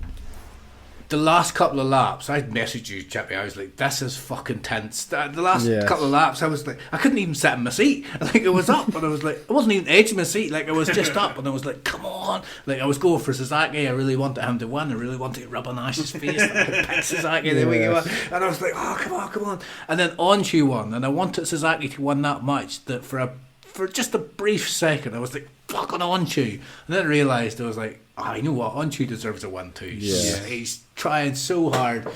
And I Onshu love was the one I Moto3. picked this weekend. It was. Here we go. Yeah. Should call this game I win. Oh. Should Well, call this game I win. Well, I picked Bagnaia for the sprint, so I also won one. Yeah, but that's just choosing the obvious one. That's I like didn't win Ash. any. Don't just go and pick Jack Miller so you can be different when you know he's not going to win. I thought he had a good chance this weekend. I was very disappointed Yeah, in him. he I had- should have gone yeah, with he- Brad Binder. And you still I wouldn't did go have in the got any sprint. points. Well, I went with him in the sprint. He finished second. Anyway, Anyway, Who was your rider of the weekend? Disclaimer: you can't pick Paul Espargaro. That's obvious. out of any class. Out of any class. Out of any class. Probably I just Colin kinda Vire. I just threw this question out here, ladies and gentlemen. This hasn't been practiced. I just came up with it there now, just to try and drag the show out for an extra minute. Marco Bezzecchi for me. Oh, it's always Bezzecchi. No, he did. He What did did well. he do this to, any- I think He crashed. Yes, Yeah, he the did first- crash. No, but what I mean is, obviously, yes, he crashed out in the sprint, but he didn't lose He his didn't head. really much choice. No. The Martinator sent them all flying. Yeah, exactly. But he didn't lose his head. He came back to the feature race and he got on the podium. So I think he did really well. He was my rider of the Yes. weekend. That is, yes, I guess there's a. I guess there is a sense there. Yeah, he did come back. And that's what He I did liked. make something So of he it. was my rider of the weekend. Yes. Yes. I would say Darko. my rider. Oh yeah, Darko. I think my rider of the weekend was Vietti, Moto2. He Yeah, didn't he get a did great well. start. He didn't get a great start. He didn't smash it out of the park. He just slowly crawled his way forward. And once he got past the Costa, there was no question. Yeah. That was it. Yes, he did do well. That, Chippy, get your phone ready, because that is going to lead us into silly season. Well, hang on, give me just a moment because I haven't you know, got the jingle listeners, ready. you know whenever I said get your phone ready and Chippy just sat there looking at me with Wait, his I need a four bit more eyes. than 3 seconds notice. Well, whenever I say get your phone ready and you're sitting there with your hands folded. And what's even more annoying is usually he's sat there staring at his phone anyway when people are talking. Playing The Simpsons. I haven't played it today. I need to catch up on it. I've unlocked Barney Gumble now. I've got the Nobody cares. Barney's Play the jingle. Bowl-orama. Okay, I'll play the jingle.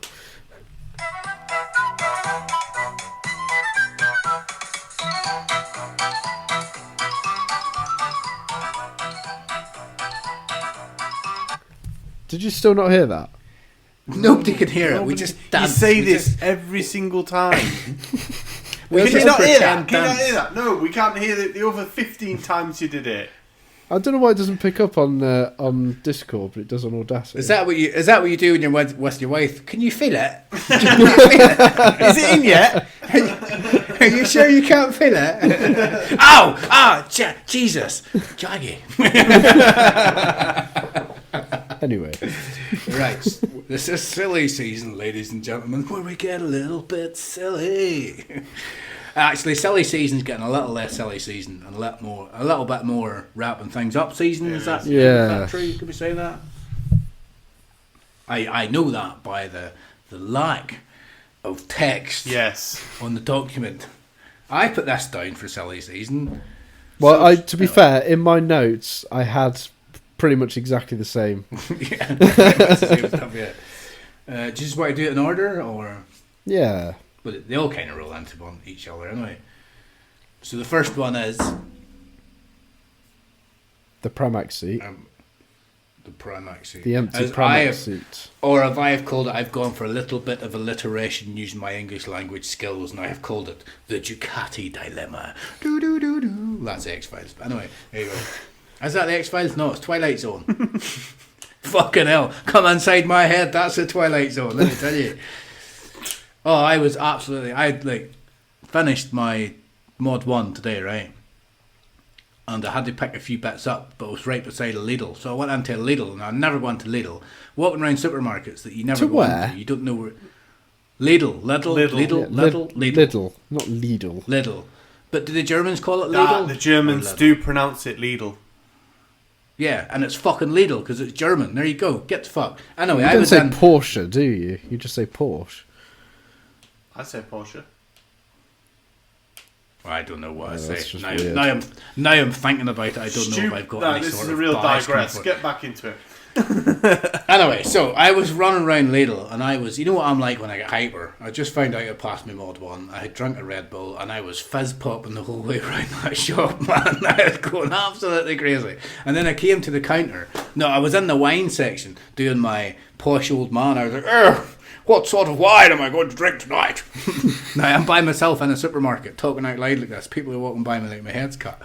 Anyway, I went up to the counter, and I was speaking to a lady, still being rather posh. Oh, hello. And she says, how much it was. So I went to tap my card, and she goes, it's not working, you'll have to put it in. And there was a lady behind me in the counter. Let's just say she was more mature than the other lady that was at the counter. She was about in her 70s. She said, you have to put it in. And I kind of gave her a little look, and she smiled.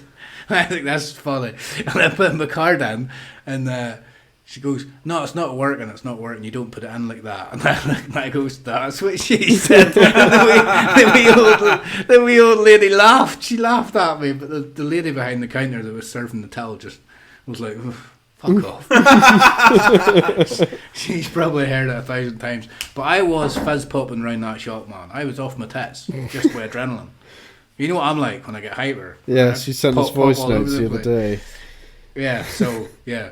Twilight Zone, my head. Anyway, that gave Ash enough time to do whatever he had to do. Were you going for a piss or what? No, I was just pouring myself a little bit of mead.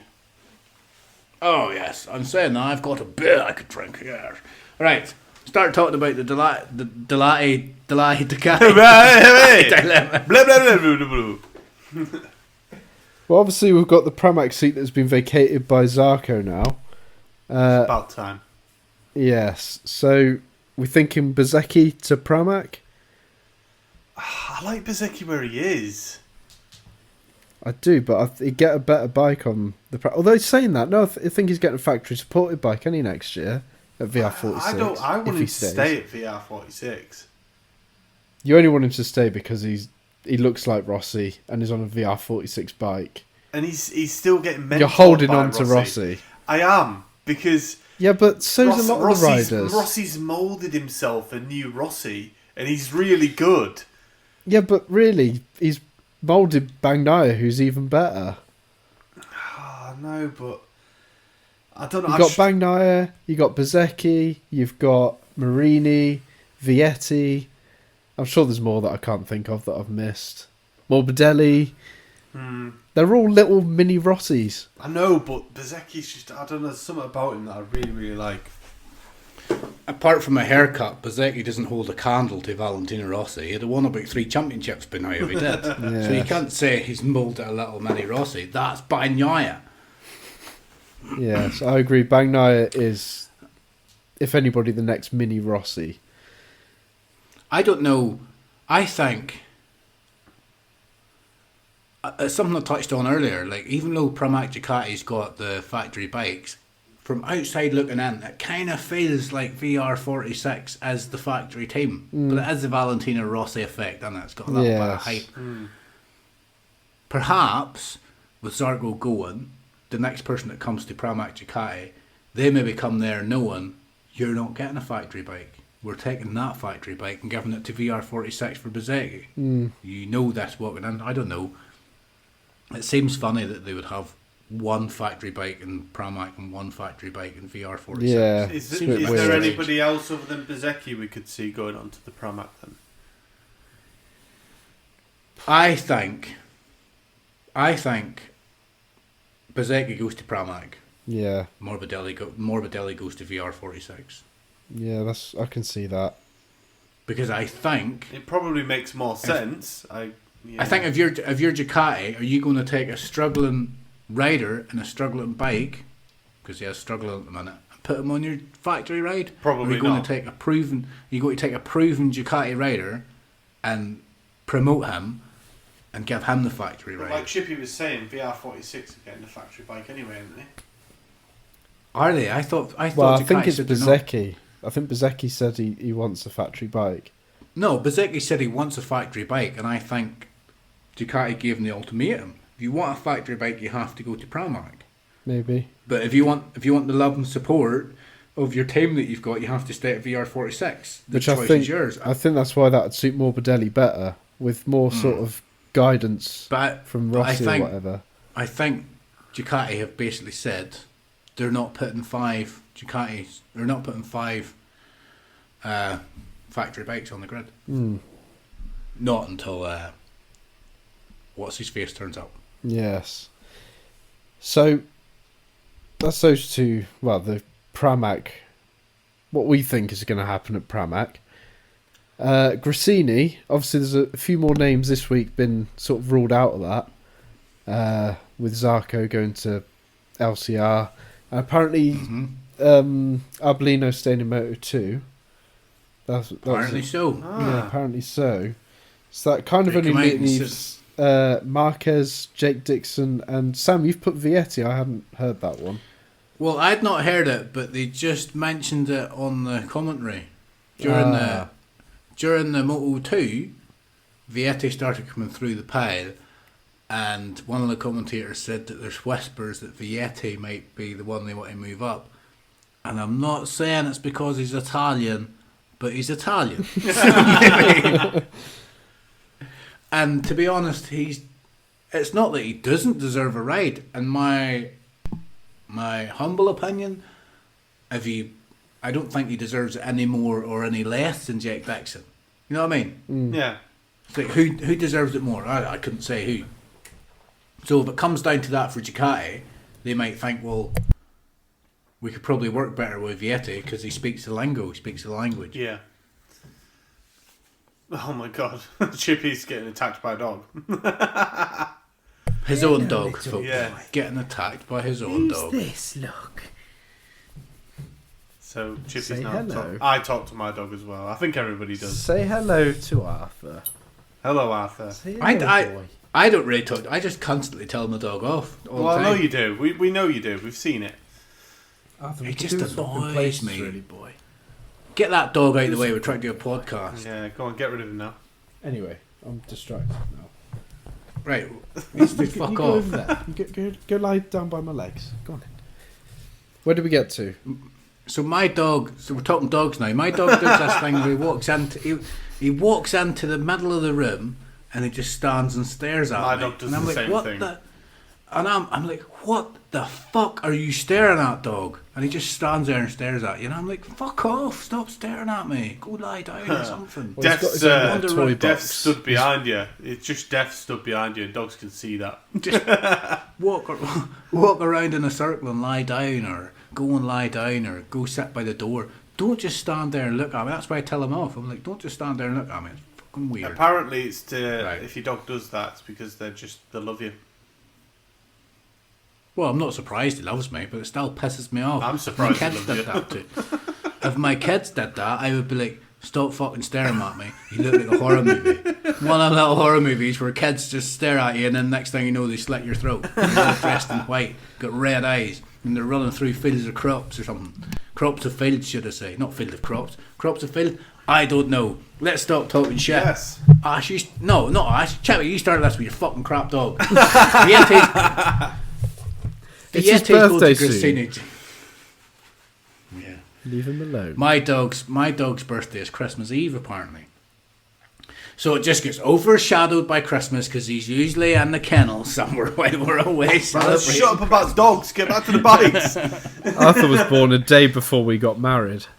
No. It's quite nice. When was your dog born, Ash? October October the what? the 9th. What I do you mean? Insignificant. Well, it's I a think bit you made up. insignificant. What do you mean it's I think you made it up. Right, bikes. Fucking hell. You're editing anyway, you can do what you want. I'm not editing any of this. I'm just putting it up. Where were we? Right, so, do you think Vietti, Dixon, or Marc Marquez is going to get the ride? When it comes to Marc Marquez, it's all about breaking that Honda contract. Are we still talking think about that's Pramac? No, now we're talking about the Gracini Ducati. Gracini. Keep up, Ash. Sorry, you started talking about dogs. So we've got Marquez, Vietti, and who was the other one? Jake Dixon. Jack Dixon, your beloved Jack Dixon, with his opportunity. I at would MotoGP, say it would probably It's be getting less and less. either Vietti or Marquez. That's what I think. Yeah.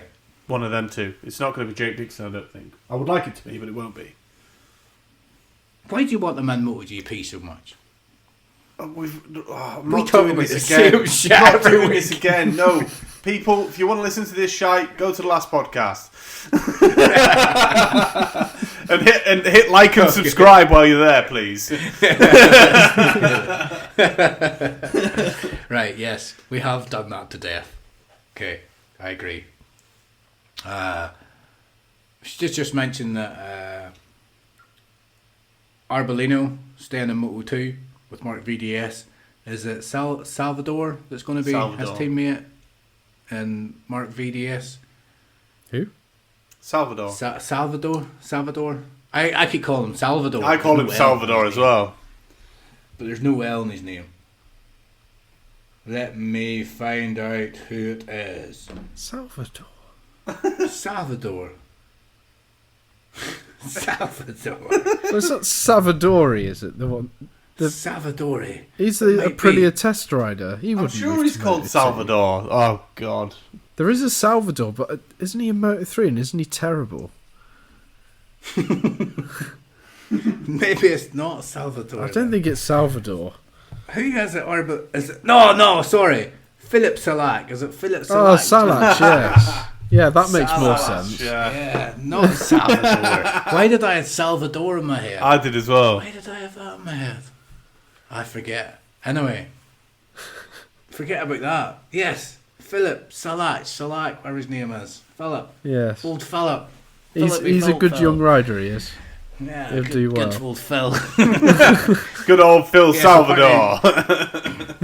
I don't think any of this has been, underlined, confirmed, signed. I think this is just Rumours still. still Silly season. rumours, but they seem pretty strong rumours. Like, Yes. I imagine Arbolino, whose season's kind of fallen away a little bit, but he's still having an opportunity to win Moto 2. I can imagine that somebody at Mark VDS has put an arm around his shoulder and just said, look, if you go do MotoGP now, you're not going to get the best bike. Let's face it. You're up against some good riders here on good bikes. Acosta's going to be going there, and you're always, you're going to be fighting for best rookie with Acosta Yes. there. Maybe just wait a year, see if you can win Moto 2, and then you'll go into MotoGP with more of a chance of being best rookie. Because if you're not going to win the championship, you want to be the best rookie in your first year. Yes. So I think somebody's maybe had a word with him, and he's maybe just went, you know what, fine, I'll stay. But that's not good news for Jack Dixon, because if he does end up staying in Moto 2, might not be as easy to win that championship as I thought. Maybe he should jump in the MotoGP train, and get on there. Yeah. Show how much better he is on a bigger bike. I think he'd do well, but anyway, we've done that. But then MotoGP's going to change from 1,000cc to what is it? 850. Fifty. Possibly. 850. which isn't even, it's only 90 cc's bigger than a 765, is it a bigger bike? That will not stand well with Jack Dix. He's going to a similar size bike. It's still a bigger bike. That's not a bike. This is a bike. If they go to an 865, did you say? No, an Yes. 850. No, 850. Yeah. Right, so if they go to an 850, that's not that much bigger. That's not that much bigger than a 765. No. Come on now.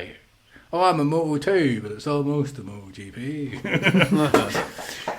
Moto 2.5. That's what they call it. Yes. Right. Probably should have talked about that back when we were talking about that particular topic. Right, so silly season. Choo. Silly season. Have we got any more for silly season? I think that's it. I haven't got any more rumours. Right, we had the Ducati Dilemma, Bezzecchi to Pramac, Morbidelli to VR46, Free Grassini seat, Marquez Dixon Vietti, That's Bosch. I guess that's Yeah. it. I guess we go into our predictions for BSB then.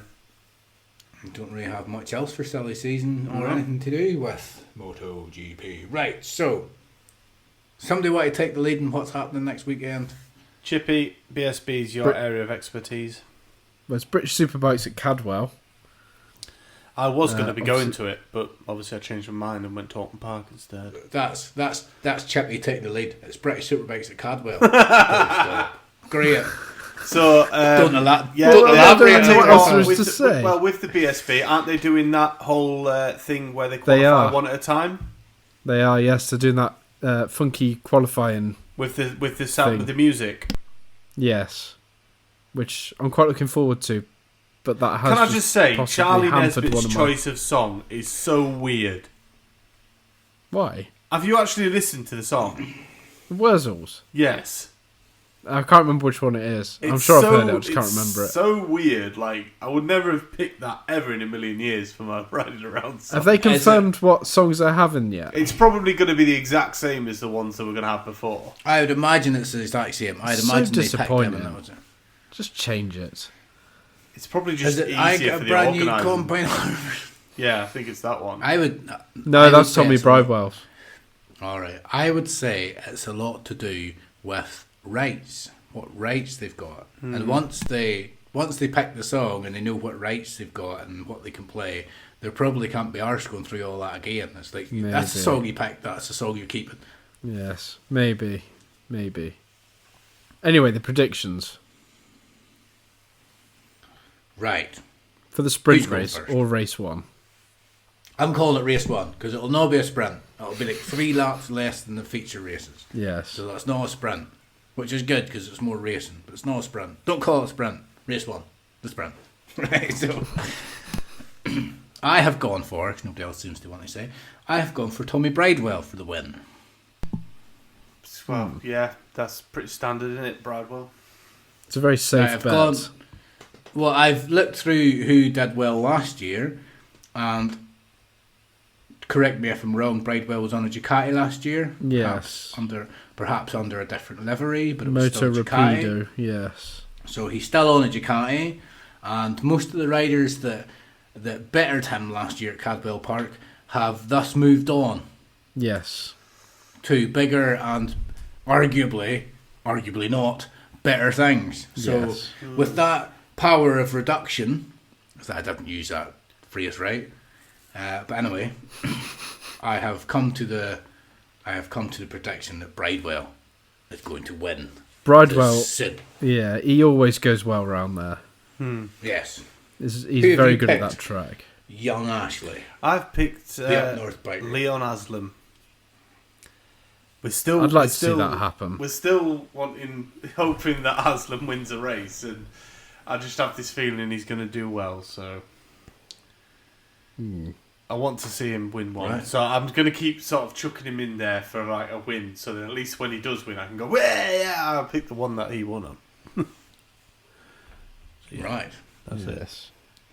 Who have you gone for, Chippy? Well, I've gone for Charlie Nesbitt. I think it's a good shout, actually. But the reason I went for him was he went very well round there on his Superstock 1000 last year. Also, Caldwell's very difficult to overtake on, so you need to qualify well, and he's a very good qualifier. And he'd have had a boost from his good confidence podiums boost. the other week. So that's the reason I went for it. And I also... He's a very good...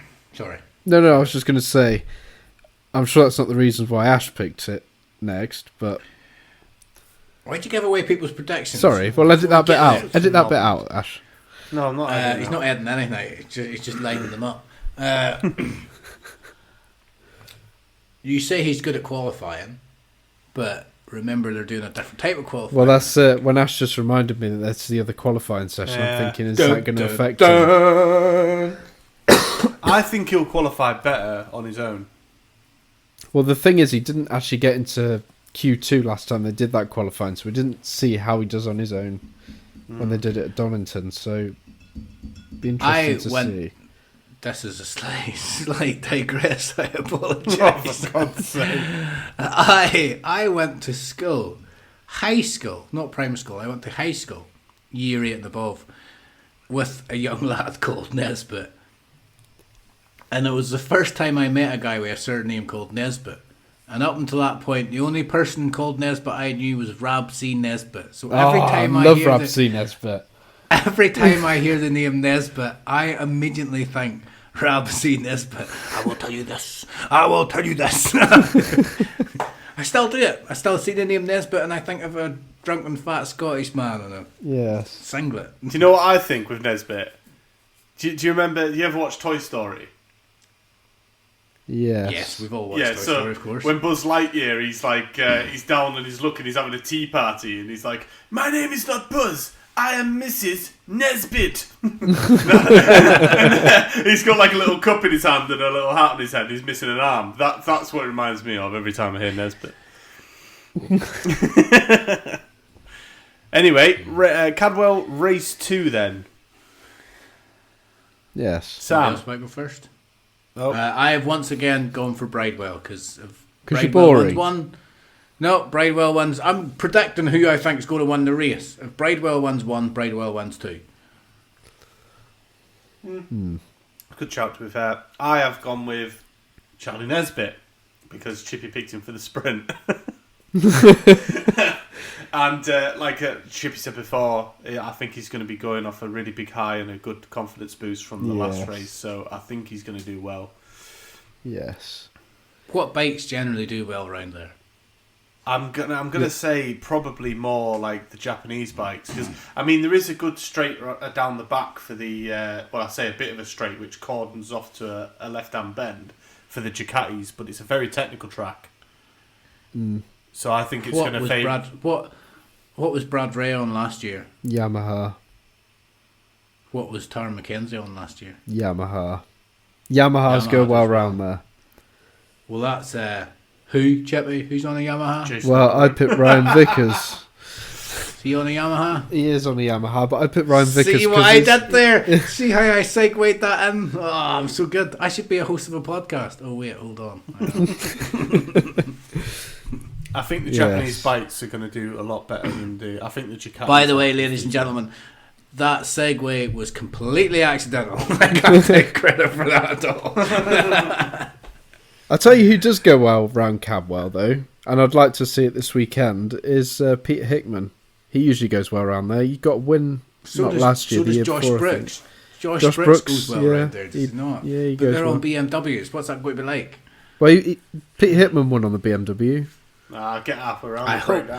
I hope Peter Hickman can have a good weekend. I do as well. Yeah, I like it when he gets interviewed. He seems so down to earth. I hope I get to meet him when I go to Open Park this time because he was absolutely chocker. Like I couldn't get anywhere near him last time. Obviously, he'd just come back from the TT, so everyone was just like surrounding him. You're really good. Now they're just like,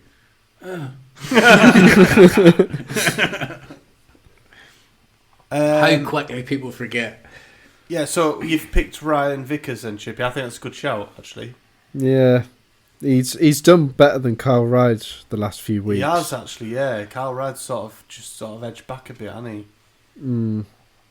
Yes. He goes well on that Yamaha. He does. Yeah, he's finding his feet with it. He is. So, race 3, Chippy, you can go first this time. I went with Tommy Bridewell. Oh, that's boring. That's a bit of a safe bet. Kind of suggests that the only reason you didn't go for Bridewell the other 2 times was because I went first. And I picked Bridewell. And that was the one race I didn't pick Bridewell. So you thought, oh, I'll pick Bridewell because I can. You thought, Yes. I'll pick Tommy.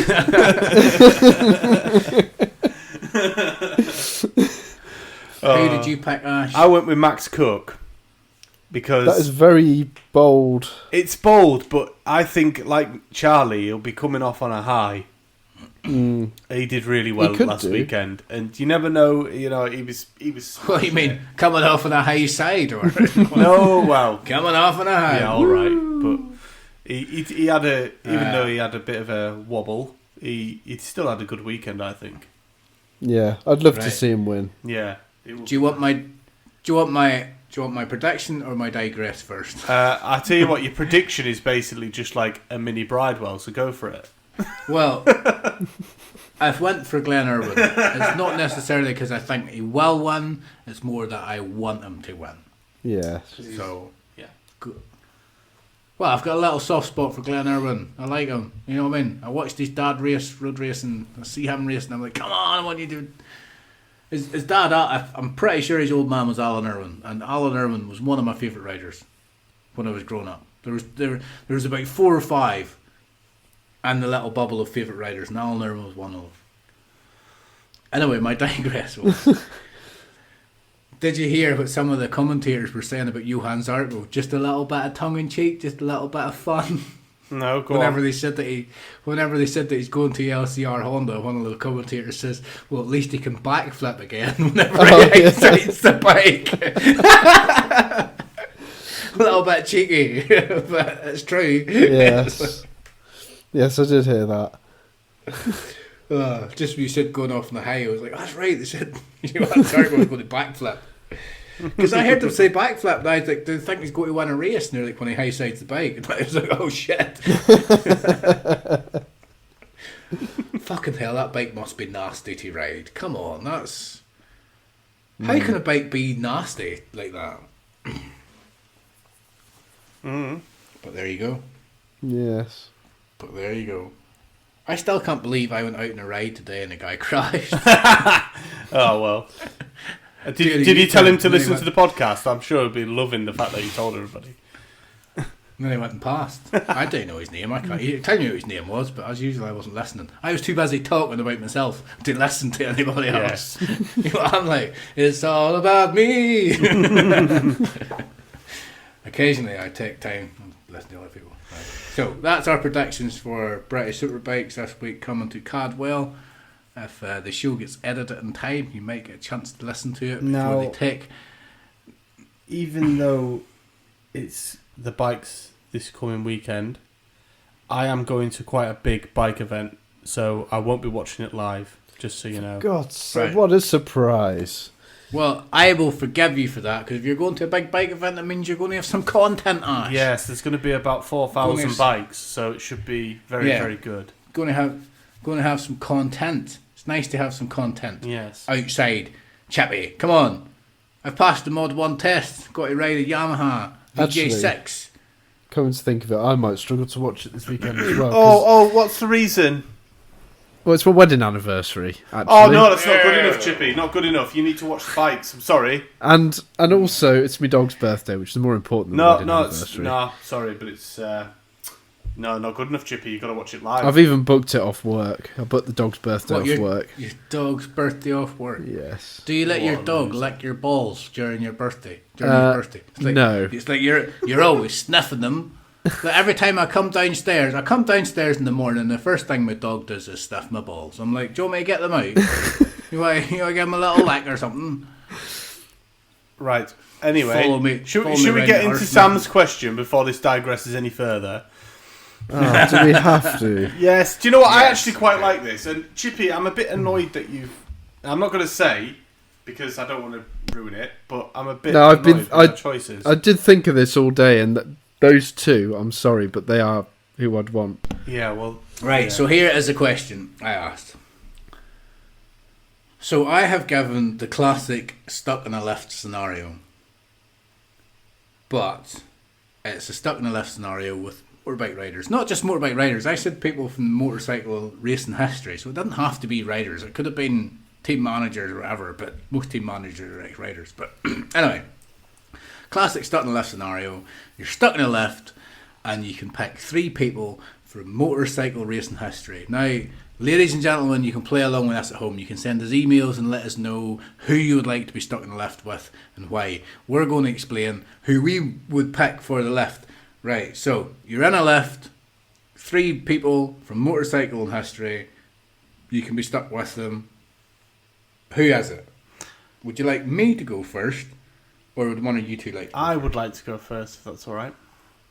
Right, Ash, go first. Who would you like to be stuck in the lift with and why? So, Sam Lowes, because he's probably one of my favourite British riders currently. Every time he does an interview and that, and he talks about bikes and what's happening, he always seems like a really decent, down-to-earth lad. A lot like... I was torn between Sam and Alex, really. I would be happy with either, but I figured, Sam Lowes would be really cool to talk to about his experiences. The other 2 riders I've picked is Valentino Rossi and Marc Marquez, because it would be hilarious to have them stuck in a lift arguing about who is better. And it would probably end up working out into a scrap, which would be quite funny for me and Sam to just sort of sit back and I don't watch. think they'd argue about that. I think, do you know what? I'd make the argument because I'd obviously be on Rossi's side, and I reckon Sam Lowes would be as well. So Mark would just be in the corner and everyone would point at him like, "You're shit." So I've given you the opportunity to pick anybody from history to be stuck in that lift with you, and you have literally just said you would have Valentino Rossi and Marc Marquez, and your reason why is so you can antagonise them into a fight.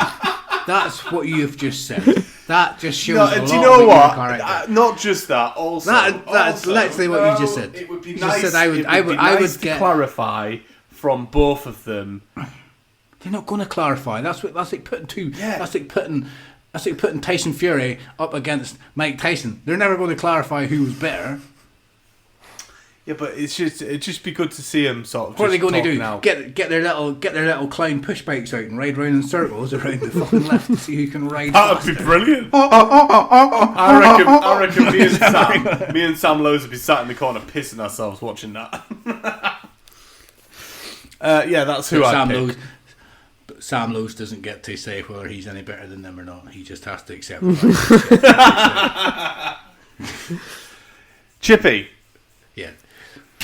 Right, well, I went with Marc Marquez because he is my idol. Love Marc Marquez. Also, Valentino Rossi is my idol as well. So yeah, sorry, I forgot. I went with Valentino Rossi because I'd like to talk to the second greatest rider of all time and just... Oh, you're such a bitter little bitch. Oh, God. I'm bitter. We've argued so much about Valentino Rossi and Marc Marquez. We could do a whole fucking podcast on it. We really could. Pizza. And pizza. That would be another podcast. Oh, my God. Get your hand away from your mouth when you're speaking. No! Come on. No! People need to be... you sound funny when you do that. It does. It dulls the sound. I'm very sorry. Okay, I'll stop. And my third one would be Johnny Ray. It's a good shout, Johnny Ray, actually. Right. Because he's Why just have you picked these? Well, I've just told you, Marc Marquez is Right, my so- idol. Right, Rossi, I'd just like to talk to about everything he's done, all them championships and everything. And he's just one of the greatest motorcycle riders ever. And Johnny Ray, because he's won all those championships and World Supers, and he's a really nice guy, and he's British. He's from Northern Ireland. He's from Ballyclare, just down the road from where I grew up. They're I did born in the say same me and hospital. Yes, different. Yeah. Maybe the same room. Maybe even the same bed. I hope they changed the sheets. I'd just be in right. that lift and I'd be like, so, who's won the most championships here? Yeah, but they could maybe go back to some junior championship they won when they were 6. Yeah. Well, I won this championship. There you go. Right. Well, Head right, to the head, three who won riders the most? The 3 riders I picked. Oh, and these, by the way, Chippy, these are going to be better than ours because Sam's picked. Well, they're not as fucking obvious as, I would pick Valentino Rossi and Marc Marquez. Why wouldn't you, though? Riders of the Yeah, why modern wouldn't time. you? Well, I'm going to explain to you now why I wouldn't. Right. So the first rider I'd pick is Sam McLennan's. I never saw Sam McLennan's race. Right. This is personal to me. Whenever I first started watching road racing, whenever I was conscious of me watching road racing, I was probably about, 7, 8 or 9. It was the early 90s. Sam McLennan died in 1989. And when you go to the Skerries road race, there's like a natural tunnel of like trees, and it's called McLennan's Tunnel. So it's like there was a lot of things named after him. People used to talk about him like he was some sort of racing god. People used to talk about how good he was. Yes. And I never got to see him race because I was just too young. I was 4 whenever he passed away. And there's just that sort of little thing. It's like, I would love to be able to have experienced Sam McLennan's because apparently he was really good. So if I could be stuck in a lift with somebody, I would like to be stuck in a lift with him just to get to talk to him. And 1989, he would have been racing against Jordan Lowe. So, and now you will see a bit of a theme here when it comes to that, Jordan Lowe. The second one I picked is Ron Haslam. Now, Ron Haslam, in his own right, has been a very successful motorcycle rider. I get it. It is. So I would like to talk to him about that. I think he would enjoy a drink. I think he would enjoy. Hopefully, there's some sort of magical bar in this lift as well. It's my question. All right, there's drink in the lift. You're not going to antagonise Marquez and Rossi unless you get them drunk anyway. So we definitely can have a drink. But one of the reasons is because during, I think it was the early 80s, but he was a teammate to Jordan Lowe, and they used to say that them two were more like brothers than they were teammates. They were just made for each other. And I would like to talk to him about that. I would like to talk to him about the years he spent with Jordan Lowe and what he thought of him. And that's kind of the theme. And my third one I picked is Neil Hodgson. Firstly, to try and apologise for saying his name wrong all these years. Hodgins. Sorry, Hodgins. And honestly, whenever I listen to him talk, whenever I listen to him commentating on BT, which is now TNT Sports, I genuinely listen to him and I think I would love to sit down and have a pint with that man. Yeah. Like he seems so down to earth, and he really obviously he knows what he's talking about, and he manages a lot of riders as well. And I think he would be and he's a world champion in his own right. So Yeah. that's the 3 I've picked, and that's why. I was stood behind Ron surprised. Haslam on the grid at Knockhill, and I was so tempted to say hello to him, and then I was just about to do it. I was like, and then I pussied out and just walked away. I wish I had now. We can do it at Alton. If I got the grid, yeah. Yes. Yeah. Cool. Yes. So that kind of wraps up the show, doesn't it? That does wrap up the show. We don't really have much else to talk about unless don't. you've got some bullshit to chat. Not particularly. Struggling to think of anything to say. Maybe there's just no bullshit this week. Maybe that's it, folks. I am I've exhausted. I've had enough freaking bullshit off the two of you in the freaking chat anyway. So Yeah, anything I had to say I've said during the podcast. So I guess there's nothing else to do but to just plug our socials. let's plug socials. So as Sam has said many times in the pod, you can email us at podcast@bigbadbs.co.uk. We are on YouTube. Please send us an email. Please get in touch. If you like the show, just let us know. Just let us know you like the show. That's all it takes. Yep. I'm not begging you, but I'm not begging you. I'm not down on my knees begging you, but please. Anyway, do whatever you want. I don't care. Sorry, I thought you'd just taken over the socials as you do. I never took over the socials. Well, I was just telling people to please email podcast@bigbadbs.co.uk. You can find us on YouTube. Just type in the Big Bad Bike Show. Please like and subscribe and hit the notification bell. You can leave us a comment as well on any of the podcasts, on the videos, and any of the videos that I've put up as well. The Blackbird video has now got to 11,000 views, so that's good. You can find us on X at the Big Bad BS. Twitter. which is Twitter, yes, but obviously it's not Twitter anymore. It's X, isn't it? Is it called X? In it. Oh, it is, but nobody calls it X because everybody hates it. Right. Anyway, I just thought I'd try and. Anyway, one day I'll be able to get through these socials without being fucking interrupted. We are on Instagram, the Big Bad Bike Show, which still has fuck all on it.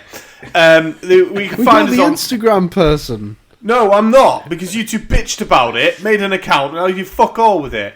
Anyway, we're on Facebook at the Big Bad Bike Show. We also have a Facebook group, which is the Big Bad BS, which is our most interesting page where we post stuff. If you want to... Where we actually post things. Yes. If you want to get in contact with us directly, there's Sam's X account at the Big Bad Biker.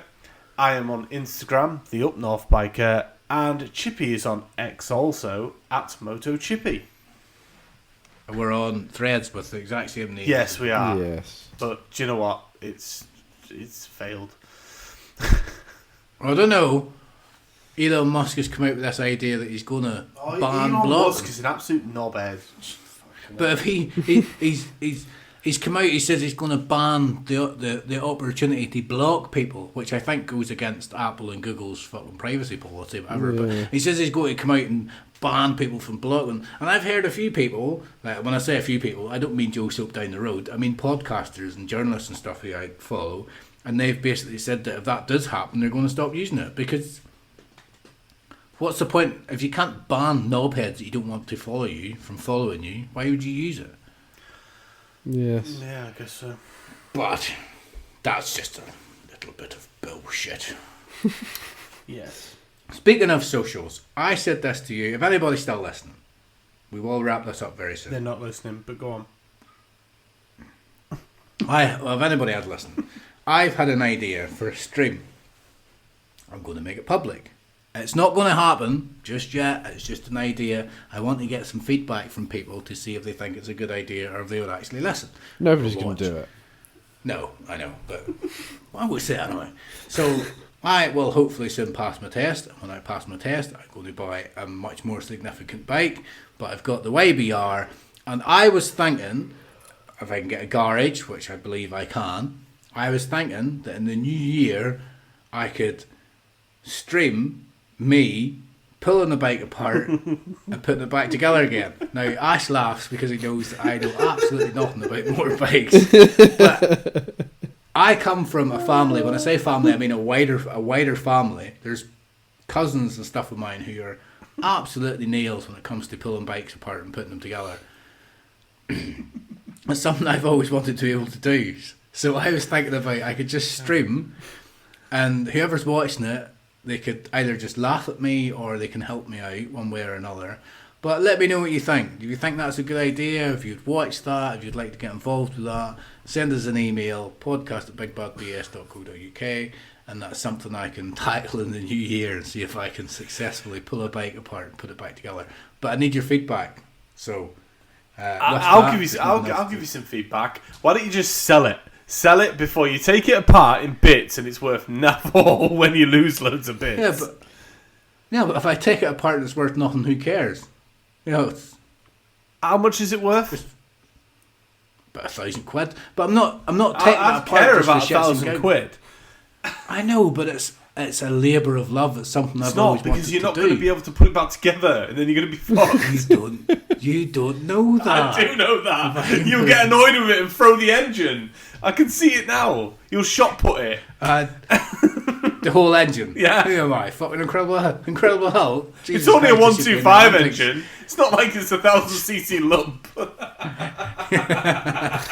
Well, I don't know how heavy an engine the whole engine's going to be. You think I shot put that? Right, anyway, that leaves us. Let me know what you think, anyway. Because, look at. I've got a little bit of disposable income. I can do that. So, not yet, I'm unemployed. Fuck this. Right, that leads us to the end of our show. I hope you've enjoyed it. I hope you're still listening. It says here we're in 2 hours something. I say something because I don't know how much is going to be edited, because this week, ladies and gentlemen, I'm not editing the show. So I will pass you on to my colleagues to say our goodbyes. Up North Biker Ash Hall. City. Moto Chippy Chris Chippy Ballard. Goodbye. I'm the Big Bad Biker. This was the Big Bad Bike Show. Goodbye.